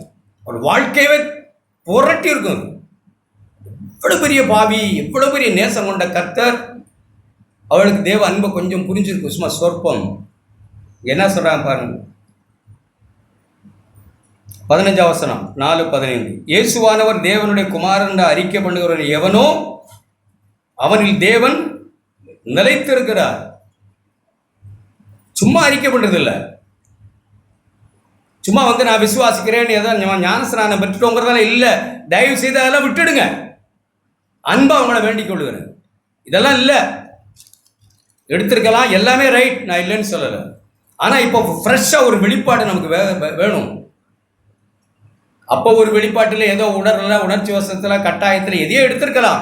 ஏதோ நல்லா ஆகிருவோம், ஞானஸ்நானம் நடத்துகிறா கல்யாணம் நடக்கும், ஞானஸ்நானம் நடத்துகிறா வீடு கட்டிடலாம், ஞானஸ்நானம் நடத்துகிறா பிள்ளைக்கு சீட்டு கிடச்சிருக்கும், ஞானஸ்நானம் எடுத்திருந்தா என் கடை ஓடியும், ஞானஸ்நானம் எடுத்திருக்கா குடும்பத்தில் எடுத்த சச்சரவெல்லாம் போகும். நான் கேள்விப்பட்டேன். இப்போ ஞானஸ்நானம் எடுத்துட்டீங்கன்னா கல்யாணம் நடக்கும். பெந்தெகோஸ்தே கிறிஸ்தவர்கள் மத்தியில் இருக்கிற அவலம் நம்மள கூட அப்படி வந்து எடுத்திருக்கலாம், என்னன்னோ தெரியல. ஆனால் அது இல்லை, தயவுசெய்து அது இல்லை. அதுக்கு பிறகு அவருடைய மரணத்தோடு இணைந்தவன், அவர் மரணத்தை நினைவு கூறுகிறவன். அவன் ஞானஸ்நானத்தினாலே அவருடைய மரணத்தோடு இணைந்தவன். அவன் அனுதினமும் அவருடைய மரணத்தை நினைவு கூறுகிறவன். அவன் ஒவ்வொரு நாளும் அப்பம்பட்டது போல அவருடைய மரணத்தை நினைவு கூறுகிற யாரோ அவர் தான் வெளிப்பாடு பெற்றவர்கள். அவர்கள் அறிக்கை பண்ணுகிறவர்கள் எவனோ அவனில் தேவன் நிலைத்திருக்கிறார், அவனும் தேவனில். சும்மா ஊசல் அடிக்கொண்டல்ல, போன இடத்துல இல்லை, போன இடத்துக்கு ஒரு வேஷம், மனுஷருக்காக அதை செய்து ஒரு வேஷம் இல்லை. எங்க போனாலும் நான் கிறிஸ்தவன், ஐ எம் செப்பரேட், நான் செப்பரேட், அவ்வளோ. அடிமைகளுங்க. எஸ்தர் புஸ்தகத்தில் நீங்க வாசிக்கிறீங்கன்னா அடிமைகள். அவர்கள் எங்கே இருந்து கொண்டு வந்தவர்கள்? அவர்கள் அடிமைகளாய் கொண்டு வந்த மக்கள். அவர்களை பற்றி ஒரு சாட்சி சொல்றாங்க. யார் சொல்றா? முருதகாய் சொல்றான். யார்கிட்ட? ராஜாட்ட. ஆமான். யாரா எடுக்கிறீங்களா சட்டுன்னு? நெகேமியா புஸ்தகத்துக்கு அடுத்த புஸ்தகமா? ஆமான் சொல்லுகிறான் ராஜாவின் இடத்துல, அடிமைகளுங்க. கேட்ல உட்கார்ந்துருக்கான் முருதகாய். அடுத்த வேளை சோத்துக்கு என்னன்னு இருக்கிறவன். அப்படிப்பட்ட சூழ்நிலையில் இருக்கிற தேவனுடைய ஜனம் யூதர்கள், தேவனால் தெரிந்து கொள்ளப்பட்ட ஜனம். அதனாலதான் நான் சொல்றேன், தேவனால் தெரிந்து கொள்ளப்பட்டிருந்தோம்னா இடத்துக்கு தகுந்த மாதிரி, ஆளுக்கு தகுந்த மாதிரி ஒருபோது நம்ம மாற மாட்டோம். 3ஆம் அதிகாரம் 8ஆம் வசனம். அப்பொழுது ஆமான் அகஸ்வேரு ராஜாவை நோக்கி, உம்முடைய ராஜ்யத்தின் சகல நாடுகளில் உள்ள ஜனங்களுக்குள்ளே ஒருவித ஜனங்கள் சிதறுண்டு பரம்பி இருக்கிறார்கள். அவருடைய வழக்கங்கள் சகல ஜனங்களுடைய வழக்கங்களுக்கும் விகற்பமாக இருக்கிறது. அவர்கள் ராஜாவுடைய சட்டங்களை கை கொள்ளுகிறதில்லை. ஆகியால் அவர்களை இப்படி விட்டிருக்கிறது ராஜாவுக்கு நியாயம் அல்ல. நான் உன்னை சேர்த்துக்கிறான். அவன் விரோதத்தை அப்படி காட்டுறான். சில சமயங்கள கோபம் விரோதத்தில் உன்னை சேர்த்து சொல்லுவோம்ல, அது மாதிரி அவன் சொல்றான். அவன் சொல்ல வேண்டியது என்னன்னா, ராஜா, இந்த ஜனங்கள் நம்ம ஜனம் மாதிரி இல்லை. கோடு பேசிக்கிட்டு இருந்தா எந்திரிச்சு போயிடுது, புரணி பேசிக்கிட்டு இருந்தா கேட்கறது இல்லை, எந்திரிச்சு போயிடுது. அரசியல் பேசிக்கிட்டு இருந்தா எந்திரிச்சு போயிடுறாங்க. புரியுதா?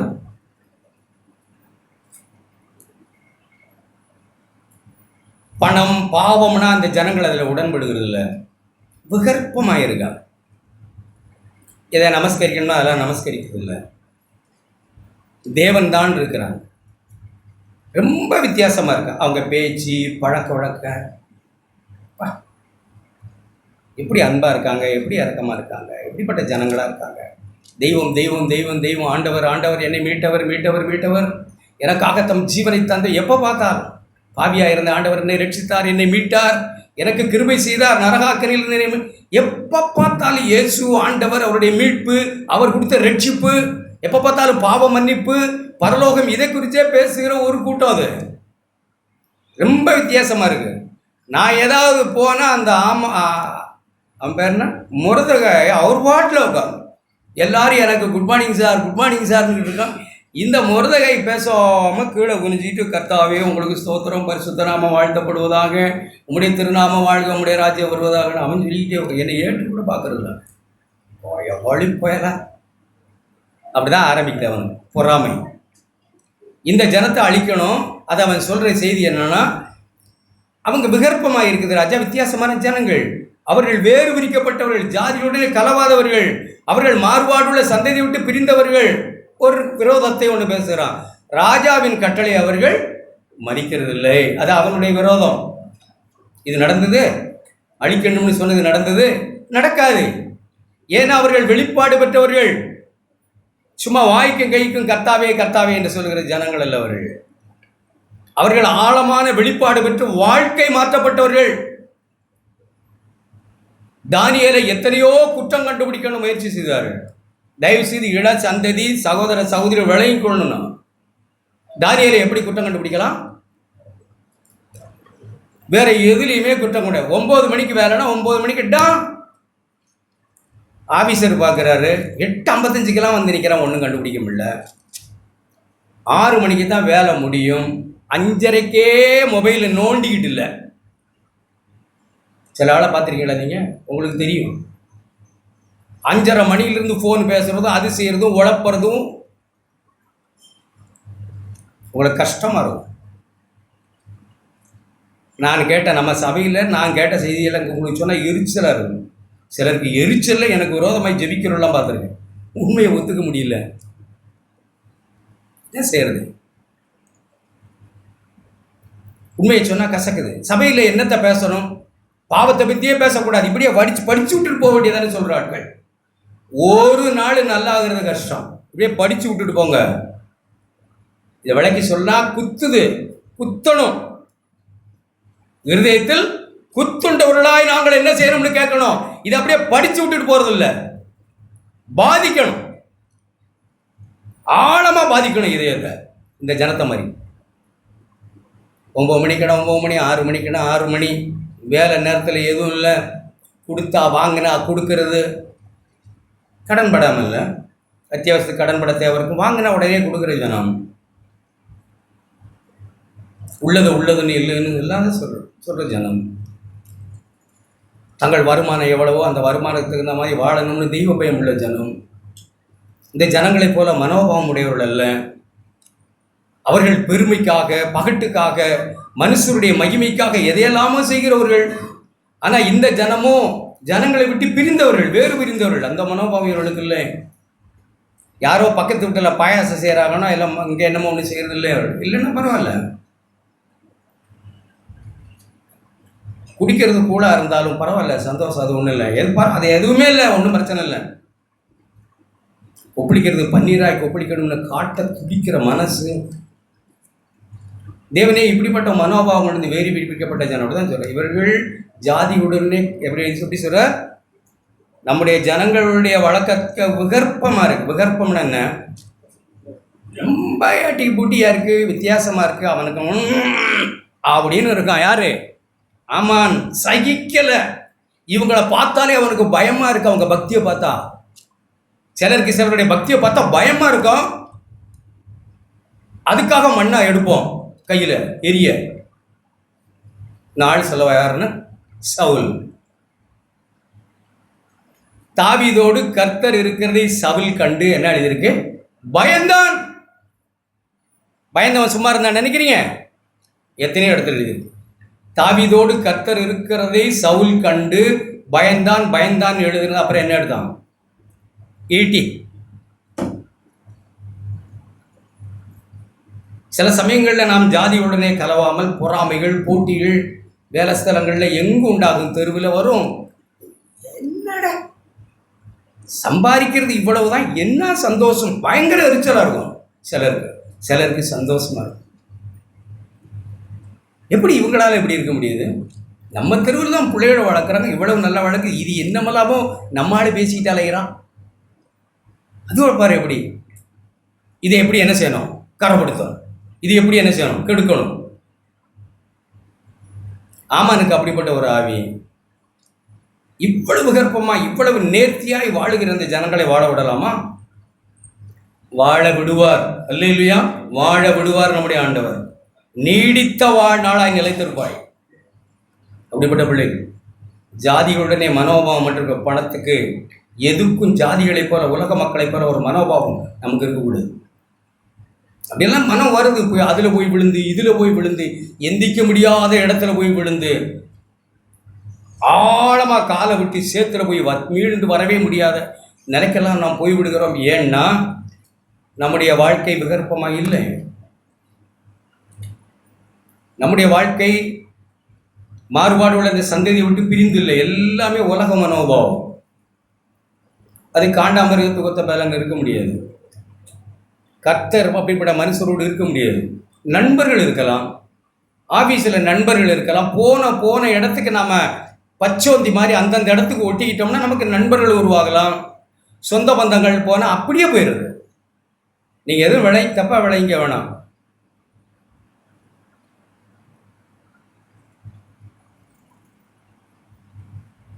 சரி, வேண்டாம். உங்களுக்கே தெரியும், நீங்கள் போகிற இடமெல்லாம் ஒரு ஃபங்க்ஷனுக்கு போனால் எப்படி அள்ளி பூசிக்கிறது சிலதை. கர்த்தர் நம்ம கூட இருக்கிறாங்க. போனோட அந்த இடத்துல ஒட்டுனா அப்படியே அந்த கலர் அப்படியே மாறிடுச்சு, ஆகிடுது. இங்கே ஒட்டுனா அப்படியே ஆகிக்குது.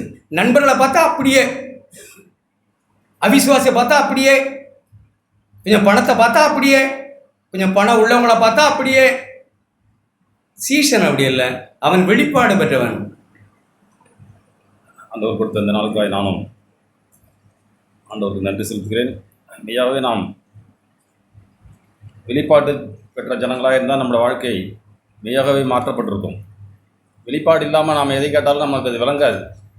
கேட்டது போல் வருவோம் போவோம், சபையை கட்டிட்டு நம்ம அழுகிற கூட்டமாக மாறிடக்கூடாது. நாம் ஆண்டவரை பிடித்து கொண்டு ஆண்டவரை நாம் பார்த்து, ஆண்டவரே நீங்கள் இந்த பூமிக்கு வந்தீங்களே, உங்களை எங்களுக்கு வெளிப்படுத்த சித்தமாக இருந்தீங்களே, உங்களை எனக்கு காட்டுங்கன்னு சொல்லி நாம் ஆண்டவரத்தில் வந்தோம்னா மெய்யாகவே ஆண்டவர் நமக்கு காட்டுவார்.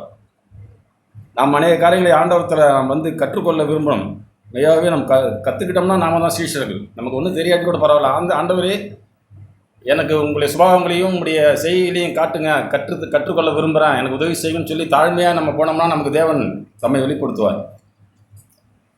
நான் கடந்த நாளில் லூக்கா 10ஆம் அதிகாரத்தில் நாம் வார்த்தைகளை கேட்டோம். லூக்கா 10ஆம் அதிகாரம்.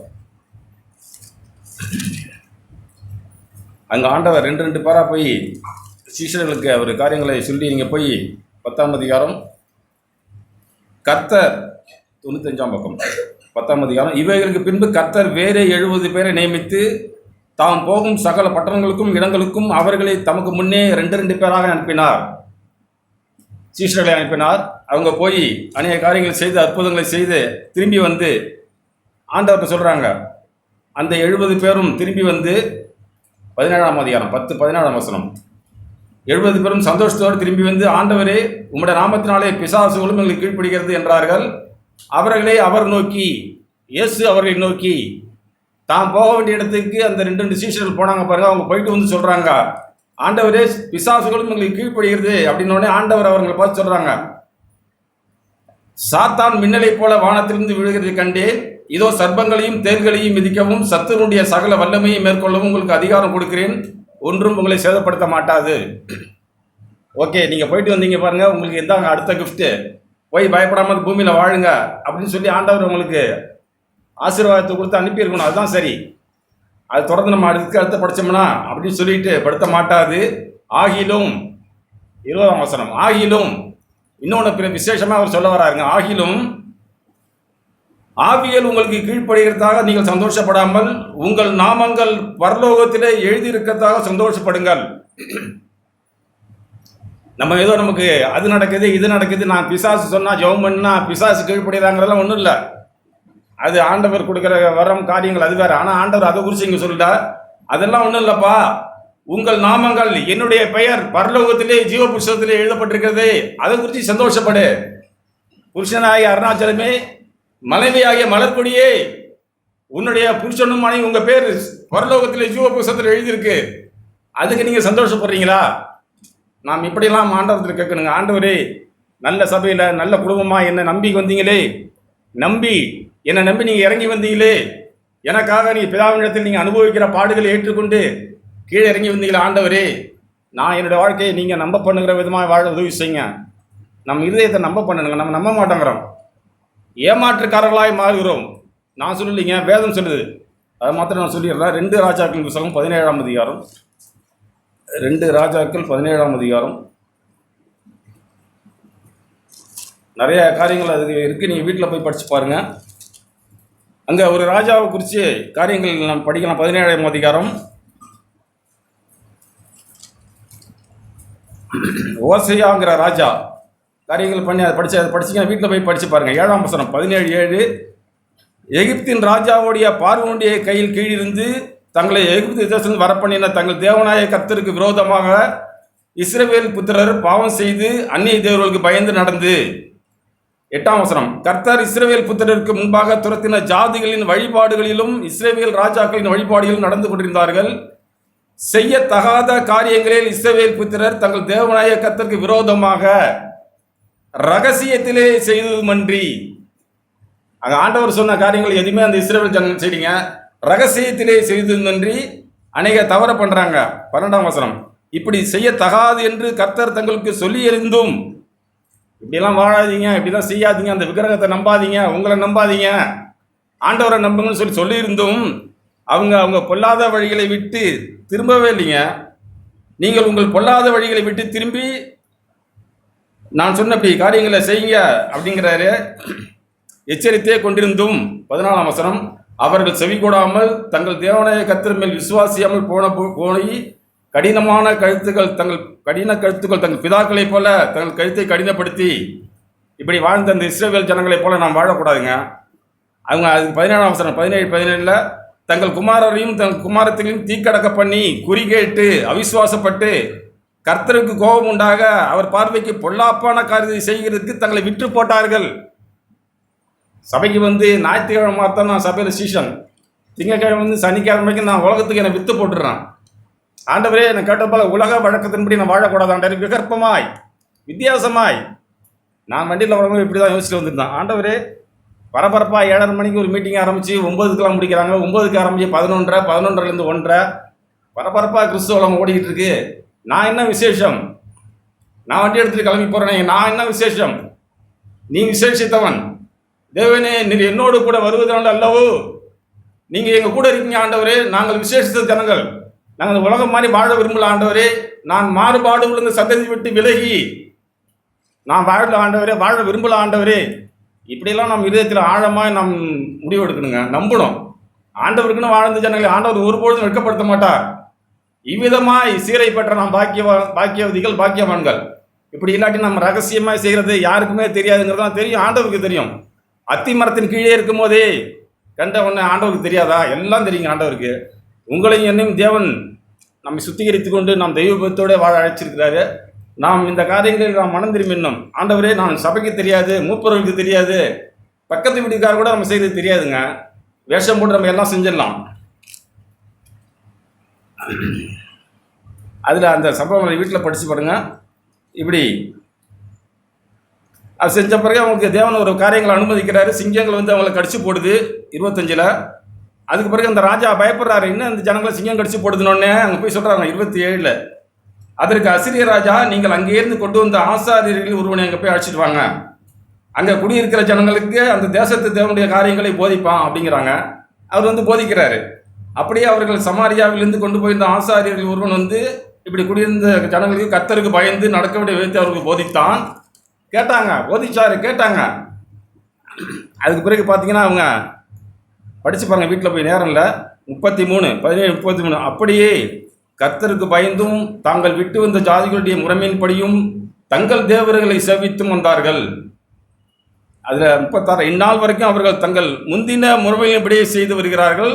அவர்கள் கர்த்தருக்கு பயந்து நடக்கிறதும் இல்லை, தங்கள் சுய திட்டங்களுக்கு முறைகளின்படியாகிலும் உலக முறையின்படி கூட நேர்மையாக நடக்கல. அவங்க சும்மா அந்த ஆசாரியர் சொல்கிறாரு, கேட்குறாங்க, வந்து தப்பு பண்ணிகிட்டே போகிறாங்க. போனது மாத்திரம் இல்லை, 38ஆம் வசனம், நான் உங்களோடு பண்ணின உடன்படிக்கையை நீங்கள் மறவாமலும் அந்நிய தேவர்களுக்கு நீங்கள் பயப்படாமலும் இப்படி காரியங்கள் சொல்லிட்டு 41ஆம் வசனம், அப்படியே இந்த ஜாதிகள் கர்த்தருக்கு பயந்தும் தங்கள் விக்கிரகங்களை சேவித்து வந்தார்கள். அவர்கள் பிள்ளைகளின் பிள்ளைகளும் தங்கள் பிதாக்கள் செய்தபடியே இந்நாள் வரைக்கும் செய்து வருகிறார்கள். ஏதோ என்னோட முடிஞ்சிட்டுங்க, நான் செய்கிற பாவம் என்னோட செய்யல, நான் செய்கிற காட்டுற ஷோ வந்து என்னுடைய பிள்ளையை பாதிக்கும், பிள்ளைகளின் பிள்ளையும் பாதிக்குது.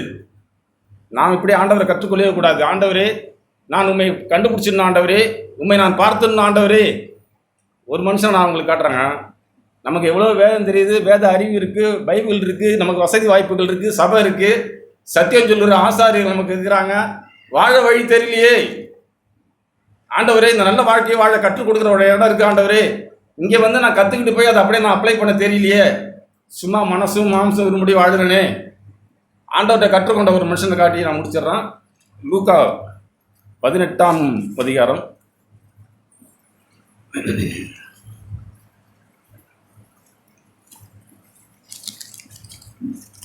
19ஆம் அதிகாரம் 19ஆம் அதிகாரம் நம்ம கேட்டிருப்போம்.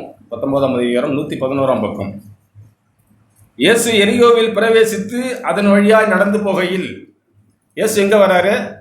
எரிகோவில் பிரவேசித்து அது வழியாக நடந்து போகையில், ஆயக்காரருக்கு தலைவனும் ஐஸ்வர்யமான சகை எனப்பட்ட ஒரு மனுஷன். ஆயக்காரன்னா ஆயன், வரி வசூலிக்கிற மனுஷன், அதுக்கு தலைவர் அவர் சகையு. அவர் என்ன சொல்றாரு பாருங்க, இயேசு எப்படிப்பட்டவரோ என்று அவரை பார்க்க வகை தேடினான். இயேசுவை குறித்து அவன் 18ஆம் அதிகாரத்தில் கேட்டிருப்பான், 17ஆம் அதிகாரத்தில் படிச்சிருப்பாரு. ஏன்னா இயேசு அநேக அற்புதங்கள் செஞ்சுக்கிட்டே வராரு. என்ன செய்கிறாரு? ஒரு குருடன் 18:35 ஒரு குருடன் வழியறியே உட்கார்ந்து பிச்சை கட்டி கொண்டிருந்தான். ஜனங்கள் எல்லாம் நடந்து போறாங்க. என்னன்னு கேட்கிறாரு. இயேசு போறாருன்னு சொன்னோன்னே அந்த குருடன் கத்தாரு, தாவீது குமாரனே இயேசுவே எனக்கு இறங்குன்னு சொல்லி சத்தம் இடுறாரு.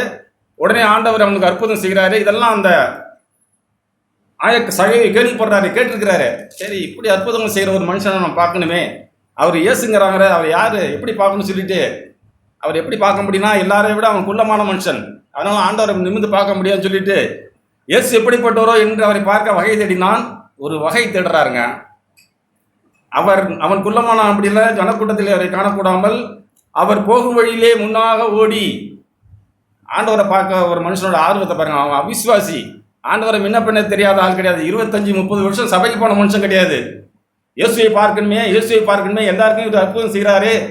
சரி, எப்படி பார்க்கலாம்னு ஓடுறாரு. ஓடும் போதே அவருக்கு யோசனை வந்து, ஒரு மரம் தெரியுது, இந்த மரத்து மேலே ஏறினா ஆண்டவரை பார்த்துடலாமே. எவ்வளவு அருமையான இருதயம். ஓடி முதல்ல அவன் ஓடும் போதே வகை தரணும். சரி, ஓடிக்கிட்டே இருந்தால் போயிடு, அவர் வேற வழியாக போயிடுவாரு. சரி, ஓடுற வழியிலே இருக்கிற இந்த பெரிய மரத்தில் ஏறிடும். ஒரு வகையை கண்டுபிடிச்சிடான். ஏறி உட்காந்துருக்கிறாரு. இயேசு அந்த இடத்துலயே வர்றாரு நடந்து. 5ஆம் வசனம் மனசில் நீங்கள் பதிங்க, வசனம் நம்ம மனசில் பதிடுங்க. இயேசு அந்த இடத்துல வந்து அண்ணாந்து பார்த்து, யாருமே சொல்லி கொடுக்கல இயேசுக்கு. சகைன்னு ஒரு குள்ளமான மனுஷன் ஓடிக்கிட்டு இருக்கான். ஆண்டவரே, உங்களை பார்க்க விரும்புகிறான், நீங்கள் அவனை பார்க்காம போயிடாதீங்க, நீங்கள் தலையை குனிஞ்சபடி போயிடாதீங்க, நிமிர்ந்து பாருங்க, மேலே பாருங்களா, யாருமே சொல்லுங்க. இயேசு அங்கே வந்தவொடனே அவரே அண்ணாந்து பார்க்குறாரு. இயேசு அந்த இடத்துல வந்தபோது, பரிசுத்த ஆவியானவர் உண்மையாக எழுதியிருக்கிறாருங்க. இயேசு அங்கே வராரு, அண்ணாந்து மேலே பார்க்குறாரு. அங்கே சகையை கண்டு, அவனை கண்டுன்னு இருக்கு, கண்டு சகையவே சீக்கிரமா இறங்கி வா, சீக்கிரமா வா, உன்னுடைய இருதயம் கட்டு போயிடக்கூடாது, சீக்கிரமாய் வா.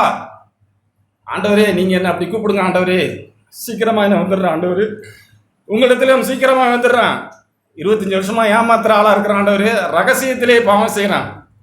அம்மா அப்பா வந்து கேட்டா செல்ல தலைவனை கீழே வச்சிடறான் ஆண்டவரே, போரியை போத்திட்டு செல்ல பார்க்குறான் ஆண்டவரே. என் ரகசிய பாவம் யாருக்குமே தெரியாதுன்னு நினைக்கிறான் ஆண்டவரே. பெற்றவங்களுக்கு தெரியாதுங்க. அவர் பொழுதுக்கும் ஆட்டோ ஓட்டிட்டு படுத்து தூங்கிடுவார். பொழுதுக்கும் சகோதரிகள் வேலை பார்த்துட்டு தூங்கிடுவாங்க. சகோதரனே, வாலிப சகோதரியே, ரகசியத்திலே நான் செய்கிற பாகத்தை ஆண்டவர் பார்க்குறாரா? பார்க்குறீங்க ஆண்டவரே, நான் இனி பாவம் செய்ய மாட்டேன் ஆண்டவரேன்னு சொல்லி நாம் மனம் திரும்பிடுங்க. அப்படி இல்லாட்டி நம்ம சகையை போல ஆண்டவர் சந்திக்க முடியாது.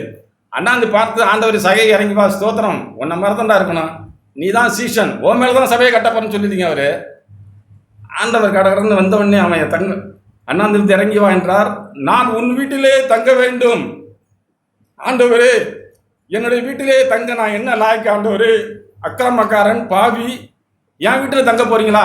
வேண்டாம் ஆண்டவரே, கையெடுத்து கும்பிட்றேன், போங்க அங்கே போங்க, பெரிய பணக்கார வீடெல்லாம் இருக்குன்னு சொல்லியிருப்பாருன்னு நினைக்கிறீங்களா? ஆண்டவரோட விருப்பம், தன்னை உணர்ந்து பாவியா இருக்கிற என்னை ஏற்றுக்கொண்டு சகைவே உன் வீட்டிலே தங்க வேண்டும் என்று சொன்ன உடனே அவங்க ஓடுறாங்க. ஓடி சீக்கிரமா இறங்கி சந்தோஷத்தோடு அவர் அழைத்து கொண்டு போய், அதுக்கடுத்து அவர் செய்கிற காரியங்கள் தான் நம்மை பாதிக்கணும். ஏதோ இறங்கி வந்துட்டாரு ஓடுனாரு அப்படின்லாம் இல்லைங்க. உடனே எல்லாரும் முறுமுறுக்கிறாங்க. 8ஆம் வசனம், சகையு நின்று, வீட்டு ஓனர் வீட்டு முதலாளியை முன்னாடி ஓடி போய் கதவை திறந்து, ஆண்டவரே வாங்க தண்ணியெல்லாம் கொடுத்து டேபிள் எடுத்து போட்டு உட்காருங்கன்னு சொல்லணும். அவன் அதெல்லாம் சொல்லலைங்க. ஆண்டவர் வரும்போது அவன் நின்றுறான். சகை நின்று, இந்த புதன்கிழமை சகோதரர்கள் பகிர்ந்து கொண்ட வார்த்தையை நான் கேட்டதுனால எனக்கு தேவன் இந்த உணர்வை கொடுத்தாருங்க. அவன் நின்றுட்டான். அங்கே நின்று கர்த்தரை நோக்கி ஆண்டவர் சொன்னான், ஆண்டவரே என் ஆசைகளில் பாதியை ஏழைகளுக்கு கொடுக்கிறேன். இப்படி நான் ஒருவனிடத்தில் அநியாயமாய் வாங்கிடுதுன்றோன்னா நாளத்தனையா திரும்ப செலுத்துகிறேன். உடனே தன்னை ஒத்துக்கிறாருங்க. ஆண்டவர்கிட்ட சொல்கிறான், ஆண்டவரே நான் இப்படி அநியாயமாய் வாங்கியிருந்தா கொடுத்துட்றேன் ஆண்டவரே, செஞ்சிடறேன் ஆண்டவரே, நான் என்னை சீர்படுத்திக்கிறேன் ஆண்டவரே அப்படின்னு ஆண்டவர்கிட்ட அறிக்கையிட்ட உடனே ஆண்டவர் சொல்றாரு பாருங்க, இயேசு அவனை நோக்கி, இன்றைக்கு இந்த வீட்டுக்கு ரட்சிப்பு வந்தது, இவனும் ஆபிரகாமுக்கு குமாரனா இருக்கிறானே. இவனும் ஆபிரகாமுக்கு குமாரனா இருக்கிறானே. நான் யோசித்தேன், என்னடா இயேசு சொல்ற பிறகு நீனும் இயேசுக்கு சீஷனா இருக்கிறீன்னு சொல்லணுமே, ஆபிரகாமுக்கு குமாரனா இருக்கான்னு சொல்லி இயேசுக்கு என்ன விலங்குலையான்னு சொல்லி நான் படிக்கும் போது தான் தெரிஞ்சுதுங்க. ரோமரின் புஸ்தகம் 4ஆம் அதிகாரம் மார்க்குறோம்.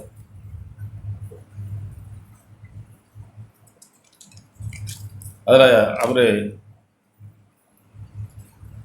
ஆபிரகாம் எப்படி சுட்டி காட்டுறாருன்னா 4:17 அநேக ஜாதிகளுக்கு உன்னை தகப்பனாக ஏற்படுத்தினேன் என்று எழுதியிருக்கிறபடி அவன் தான் விசுவாசித்தோருமாய் மரித்தோரை உயிர்ப்பித்து இல்லாதவர்களை